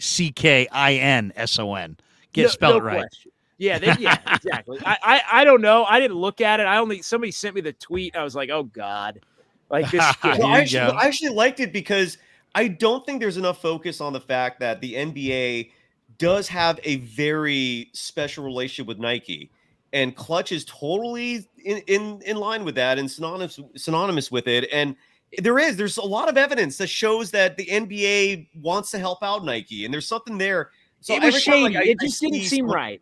It just so every time I see someone else bring up Clutch and I love it. I love it, man. So I'm always so JD, when are you going to be on again? Yeah, I'm on tomorrow. I'm going to be on with Steiny and Guru tomorrow. I think around 1:00. We've been doing a half hour, after every game, basically on their show, and then I'm going to be back for Warriors Live at 4:00 on Friday, early game. Ooh. That does give, I think, Sacramento a little window because Chase is not exactly going to be full on Friday at 5:00. So, the Warriors are going to have to navigate that. And then I'm back with Warriors this week on Saturday from 10 a.m. to 1. And then we'll see what happens Friday night. It could be game 7, could be game 1 of the next series. No, let's not. Could be Trey Lance in the Texan uniform. Could be Trey Lance they're playing Sunday, it looks like, no matter what. It's just a matter of what series and who's the opponent and where's the game going to be. That's all I'm saying. It could be a Trey Lance trade night as well. JD, sure. JD, awesome stuff, man. Have a great night, dude. You watched the game. What time did you get there? 3 o'clock? About 3:30 today. Yeah, so about 3:30. It's almost 1 o'clock in the morning, brother. Safe travels. Thanks for your time. You're a hardworking guy. I appreciate your insight, and I appreciate you jumping on because you helped make the show. Have a great night, man, and hopefully we'll talk to you again soon. You got it, fellas. Cy, have a good night. You too, Larry, man. thanks for having me. Appreciate it. Peace, brother. Peace. Take care. Cy, good stuff, man. Yeah. Dude, what in your opinion, I forgot to ask JD this. I wanted to get his opinion on this. Like, why do you think the Warriors are starting so early? Like, is it because they're a huge draw, and so that's an 8 o'clock start time on the East Coast? Because the Warriors Kings, I mean, this, they've gotten the biggest numbers in over 20 years in terms of viewership. This series is wildly popular. It's outdrawing like NBA Final series, and which is that's the hotter window. Then that's the hotter window, or maybe they feel like they'll commandeer maybe because God, I don't if the Grizzlies are obviously not in the Pacific time zone. The game's at Crypto down in LA. Exactly. Yeah. So, and both games are on the West Coast. I would think that they would take the 2 West Coast teams and put them in the 7:30 window and play the Lakers in the early window. Which teams? What window is the more popular window? The late one. I imagine Warriors Kings. The early I imagine. Just because Warriors Kings has been killing it with ratings, and it's 8 o'clock in the East, as opposed to you're going to make everybody wait till 10:30 on a Friday night in the East. That's what I'm wondering. Is that it's why? Probably. I would guess that the Friday night TV crowd dies off earlier than it does other nights of the week. Gotcha. That would be my guess. So that's why it's 5 o'clock then. So it's because they want more people on the East Coast watching it. I think so. I think so because I think there's more national interest in Warriors Kings than Grizzlies against Lakers. But that's just a guess. I'm not really sure. All right, brother. Great stuff. What do you got? You go ahead, tease what you got cooking on Locked On. What time tomorrow? Yeah, I don't know the time yet, but follow the Twitter account, which is at Locked On Dubs. I'm gonna go live tomorrow. I don't know if I'll have a guest or not, but it's just, look, man, I've been just so baffled this whole year by why the Warriors have just repeatedly been making these nonsensical decisions, whether it's in-game stuff, rotations, personnel, and thankfully it's like an itch that I couldn't reach, that I couldn't find for this whole freaking year, and I finally found it. The itch is relieved, and I'm going to share with the audience tomorrow what the hell has been going on this whole year with Steve Kerr. It's a revelation, man. I discovered it. It's like finding the treasure.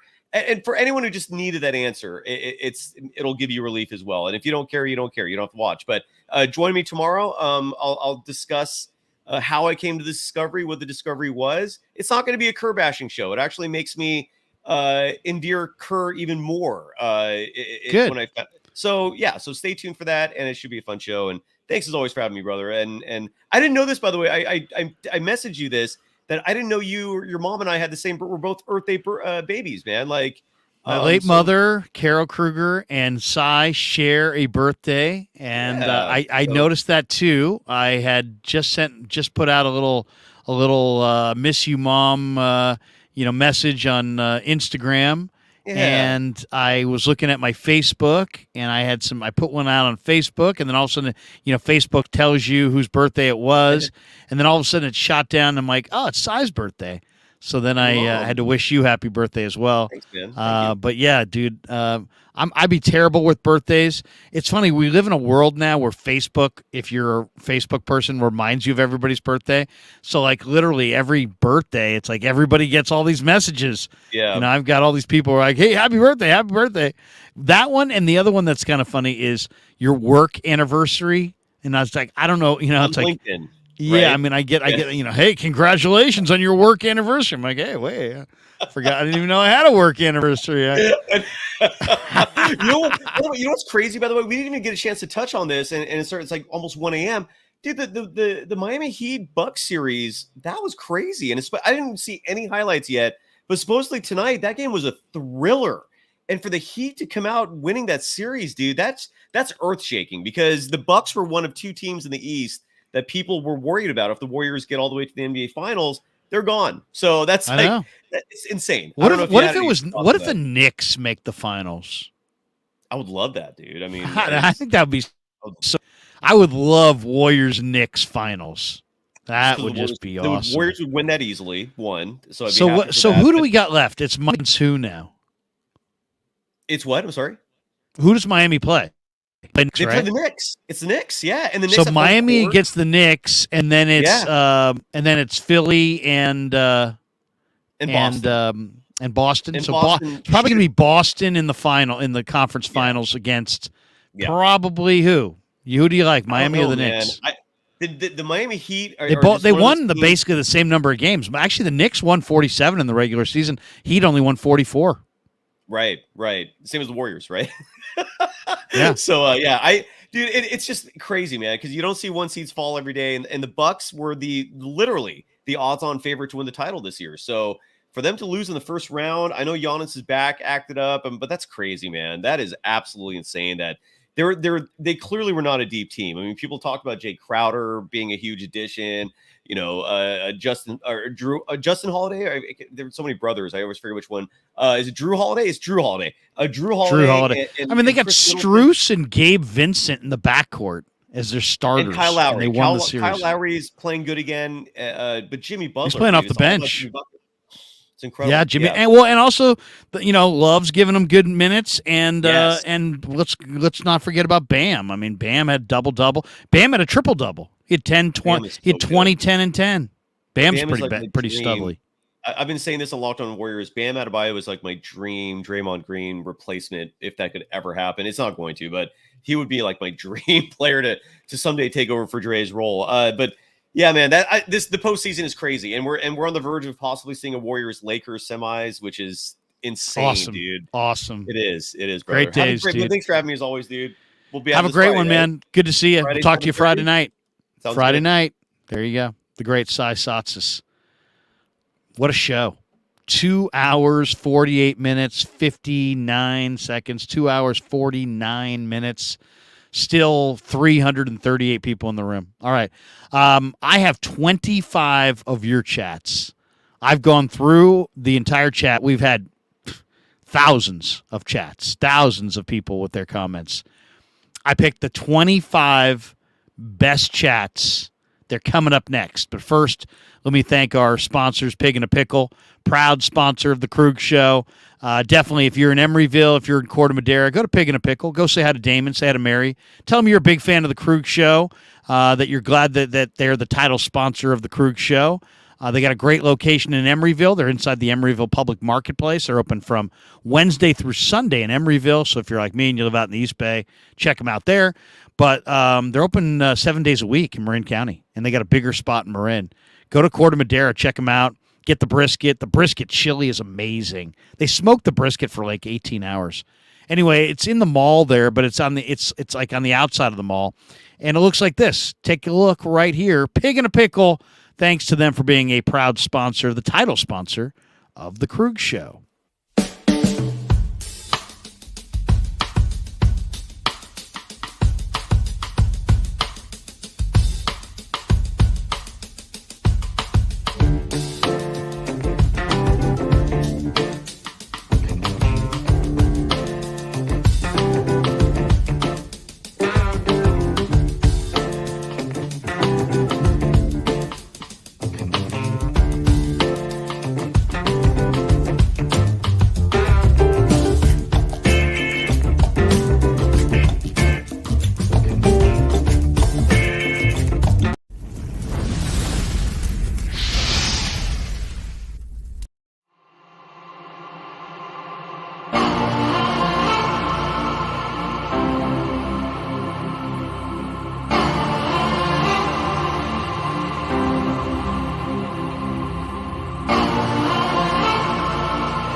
We grew up with a Sunday dinner.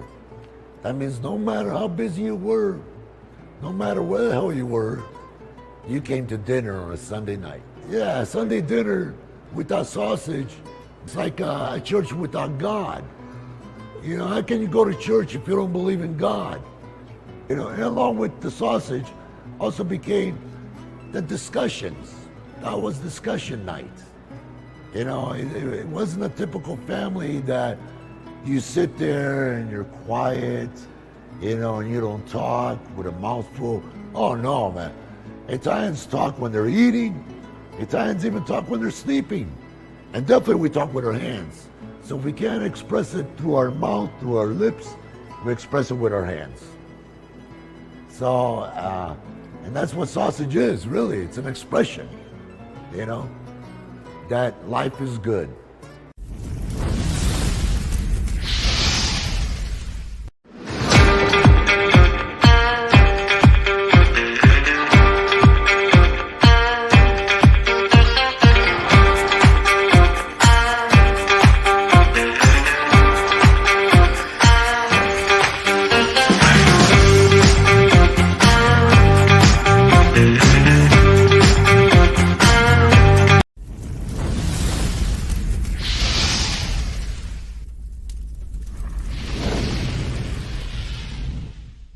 All right, we're coming down the home stretch on the Krug Show, 12:54 in the morning. Wow. This thing just went and went and went and went and went. Man, really appreciate all you guys. Let's Donovan. Larry, I love your sausage. Man. Even at this time of night, it makes me laugh. Mitchell and Ness, I need some New York sausage for Game 6. Get your New York-style Italian sausage at every grocery store known to mankind. All right, let's go to the Super Chats. We'll run them down. All right, Luca 2169 got it rolling at 10:10 with a F the beam. Sorry to my brother on that one, but what can I say, man? I'm a Warriors, and I'm always going to be a Warriors. Shante Ortega, Looney is the most underrated player in the NBA. Shante, I like that one. We went with that tonight. Big fan of that comment. Brian Iglesia, 95.7. Brian, tonight's game shows Warrior fans that they need him being Draymond Green, to win. They better not let him, being Draymond Green, walk away this offseason if and when he, Draymond Green, opts out. Do you get that Brian was talking about Draymond Green there? Did I hint enough there? Brian, different Brian, says, hey, Krug, miss you, bud. Miss you? How can you miss me if I won't go away? He goes, sorry it's been so long. I just want to say for once, MVP goes to Draymond. Big turning point in this game was when Clay hit those back-to-back in the second quarter, tied it at 50. Yeah, that's a great point. I had that in my notes. The first one was a 30-footer. Herder, don't leave Klay Thompson at the 3-point line. Guard him or else. Yeah, Clay, that was huge. Key to 9-0 run right there. Absolutely huge. The Young Montana says Damon Bruce was hating on Wayne Breezy. I know. And if anybody, all I got to say is Damon gets over his skis sometimes. And I don't know why he's, felt the need to go out to take a shot at Breezy. But Breezy's my man. And Damon and I are going to have a talk about that. Don't come on the Krug show disrespecting Wayne Breezy. Or you just, come on. I mean, I love Damon. We go way back. But I don't know Breezy nearly as long. But me and Breezy are cool. We did we love doing stuff together. And just because I was on a live stream doing a mock draft with Breezy and Damon and my live stream had to wait a couple minutes, still, he's like, you're on here with some guy named Wayne Breezy. All right, no more ripping Breezy, Damon. Seriously. Come on, bro. Breezy's the man. 95.7 Brian. Warriors had 33 assists on 50 made shots. They're the most lethal when they move the ball consistently and get good to great shots. That's why I love 95.7 Brian. One of the best textures we have here. Texters? Chatters? More chatters, I guess. Brian Iglesia, 95.7 Brian. What are people in Wisconsin bitching about the most tomorrow? The Bucks losing to the Heat or the Packers trading Rodgers for picks? It's a great one. It's the middle of Brewers season. They're probably not talking at all about Brewers. I think they're way more mad about the Bucks. Fear the deer. So much for that. Golden State 49ers. Is Cy really going to act like Dre wasn't a difference maker? Come on. You can't. Don't bury the lead. Mind Springers. Amar Singh responding to another person in the chat. He said they should have traded James Wiseman in the offseason when his value is higher and just signed GP2. That's organizational dysfunction. I agree. Senior softball games. Patrick Bailey has been promoted to Sacramento. And there's a bunch of people in this Warriors-Kings audience going, who the hell's Patrick Bailey? He's a Giants minor league catcher. And Spencer Alsey says Patrick Bailey's in Sacramento now. He's coming quick. It's exciting, Larry. I agree. Guy looks like a good line drive hitter. I like Patrick Bailey. I like his potential. 95.7 Brian. Suns will put Jokic in the pick and roll and torch Denver's defense in all three levels on offense. Okay. Noted. Val Ramos. Larry, nice Carhartt shirt. You like that? You like that? My daughter gave that to me. Thank you, honey. Appreciate you. Digital Drew. Sabonis is also a whiny little bitch. I love Digital Drew. Yells at the refs every other play. Physical play, cut him off, and pushing him out of the lane early is making him a non-factor. It's a good one there, Drew. Kyle McKiernan. Kevin Krueger. That's my son. Who the hell do you know up in this broadcast? Exactly. MVP of the channel right there, folks. Kevin Krueger. 808 Niner, you say why? Because he makes a lot of the videos that are fueling this channel to an incredible degree. I mean, I don't know if anybody's noticed this, but the Krug Show channel, among all the 49er content creators, is growing the fastest. Faster than everybody else's channel. Now, we got a ways to go. But as far as just how fast we're growing fastest. Thank you, Kev. And by the way, today had a little exchange with a guy on Twitter who's a Niner content creator. And we are going to we're going to collab.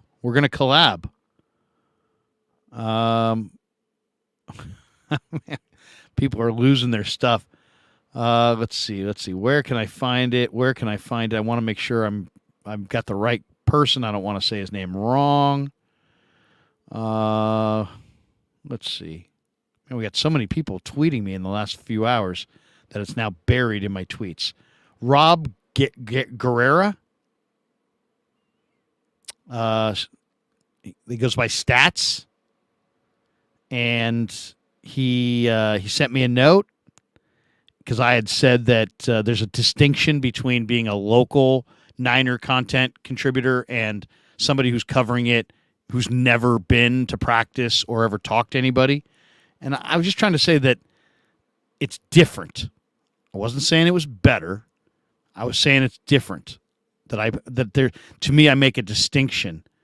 And there's a difference between making a distinction.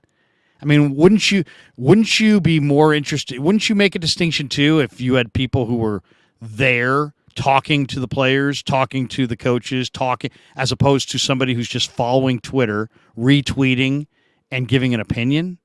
To me, it's night and day.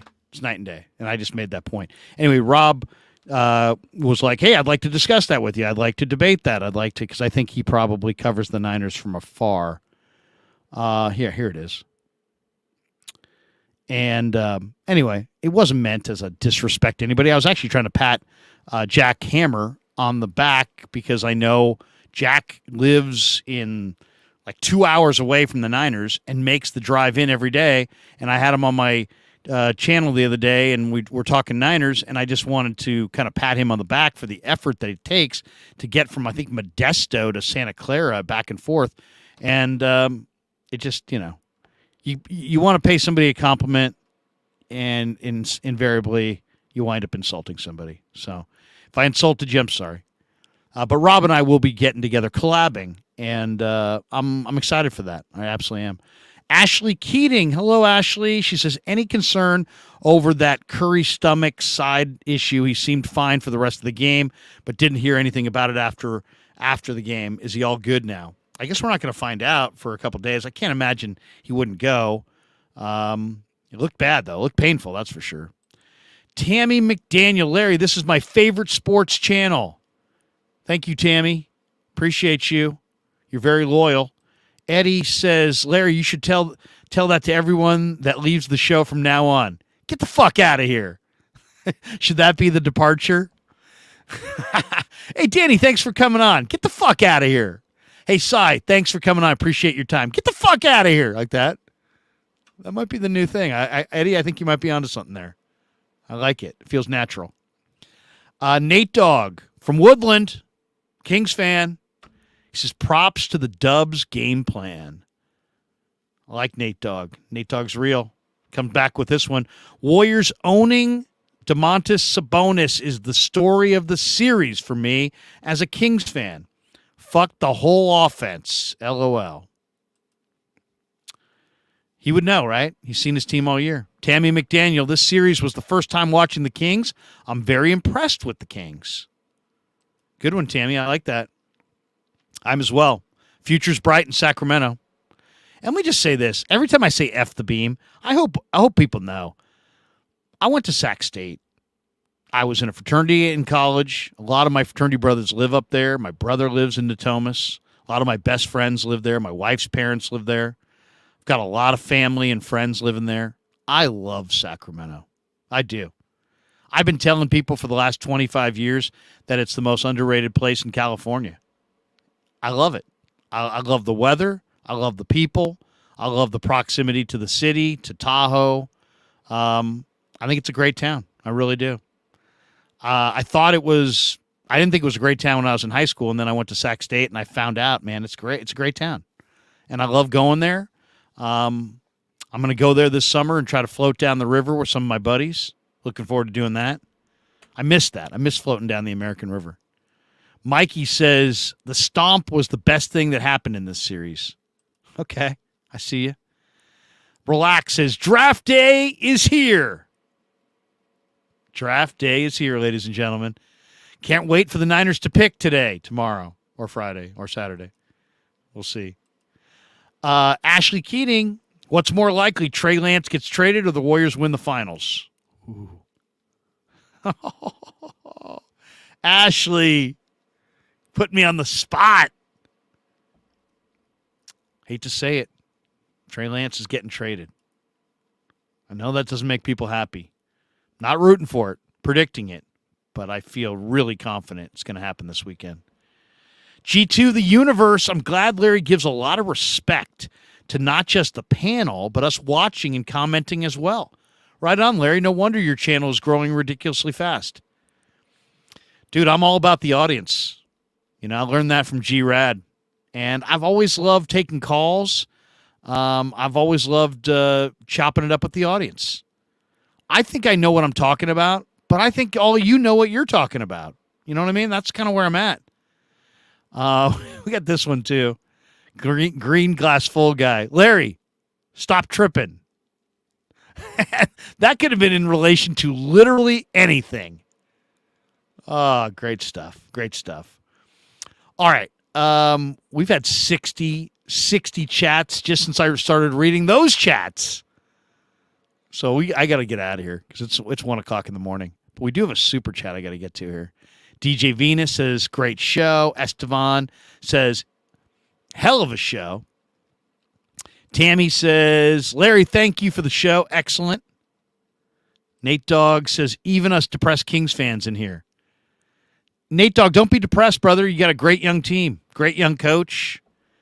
You know, the team's going places. This wasn't your series. It was a bad matchup, but the Kings are going places. Very exciting times. Kevin F., sorry Lance is still going to be on the team on Friday. Kev, how about Saturday? Will he be on the team on Saturday? That's the real question. Nate Dogg, that's how you know we love you, Larry. Oh, that's how you know we love Larry. Nate Dogg. Appreciate you, bro. Damian, thank you, Larry. Thank you, Damian. Donovan, Larry, you suck. Thank you, Donovan. Very nice. Is Lance forever? Oh, come on. This next one. Golden State Niners. If the Niners let go of Trey, then it's goodbye to the Shanahan-Lynch era. Overreaction. Rockland, new era. Thank you, Larry. All right. Good stuff. Good stuff, everybody. We do have the one super chat. I love your sausage. All right. Thank you. Thank you. Here we go.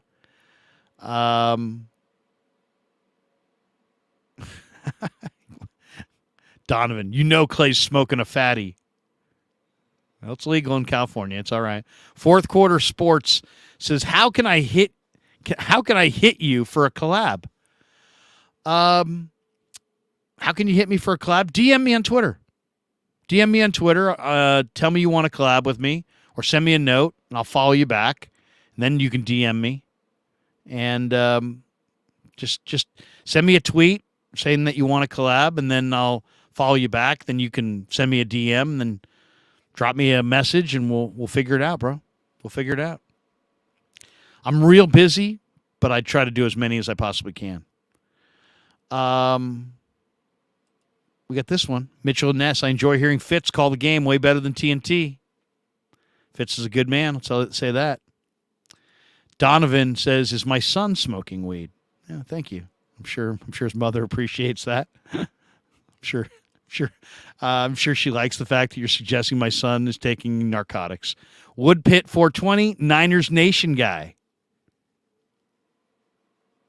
Who's that? Is that Rob?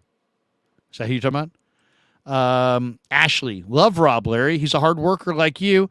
Two are both passionate and will get along. All right. Sounds good. Okay, I think that's pretty much it. Right? Is that everybody? Somebody put in Cowtown. What's this one? This is weird. Larry, can you get through the gate at the American River with swim shorts, women, and credentials? You heard me tell that story. Media. We were trying to get onto the river access. We had four people in the Jeep, no shirts, just bathing suits. 4 girls as well, inner tubes. Pull up to the thing, and I said to him, "Media," and he waved us in. It's like, media? Come on, dude. We're obviously college students. But he went for it. It's amazing what happens if you deepen your voice. Media. Woodpit 420. Larry, you got to be on the curb in a couple of hours. Yeah. Larry, you're fucking lazy. I'll pick you up at 3:45, boy. You better be out there. Good memories. Jonathan Thomas. Larry, please don't go. Please don't go. If you leave, you will take away the biggest part of me. Name that tune. Please don't go. Please don't go. It's a 70s song, I know. I'm not good. That's all my brain capacity is tied up on like 7th round corners or like offensive lineman, arm length. I can't name music to save my life. I love music, but I can't name anybody. I have no ability, no recall. Some of these people who can just do that, just like they can hear two lines from a song and just be like, "Oh, it's blankety blank by blankety blank." Nope, that's not me. DJ Venus. There's always a girl in Larry's stories. There you go. It's a story of my life. All right, guys. Thanks to everybody. Have a great night. Tomorrow, let's tease the rest of the week on the Krueger Show. It's been a good week so far, really. I mean, John Lund Sunday night. We had Grant Cohn. I was on Grant Cohn's channel on Monday. Jesse Naylor was on the channel on Monday. Raj was on the channel on Monday. Grant Napier was on the channel on Tuesday. Vish Kumaran, we were on his channel on Tuesday.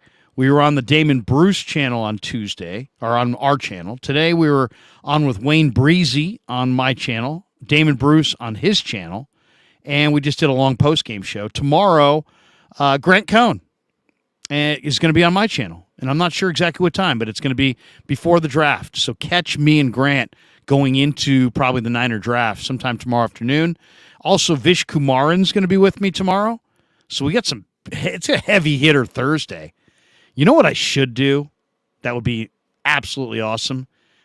Grant used to do a show with Vish. It was a great show. They had some kind of falling out. They don't do the show anymore. Should I invite Vish, invite Grant, and don't tell them each that the other's there? And we could have a me, Vish, Grant, 3-way draft day collab? What do you think of that? What do you think of that? Vish, Krug, and Cohn. I don't know. I'm thinking it over. And then, of course, tomorrow is round 1 of the draft. And if the Niners do anything, I'll be doing videos about it. I got a bunch of videos coming out in the morning on the draft. Look for that on my channel.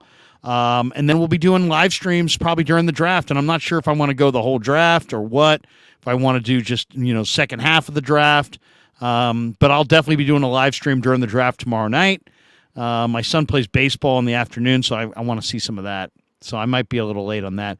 But we'll definitely do some tomorrow night. And then Friday's the big day. Warriors-Kings, Game 6. Goodbye, Beam.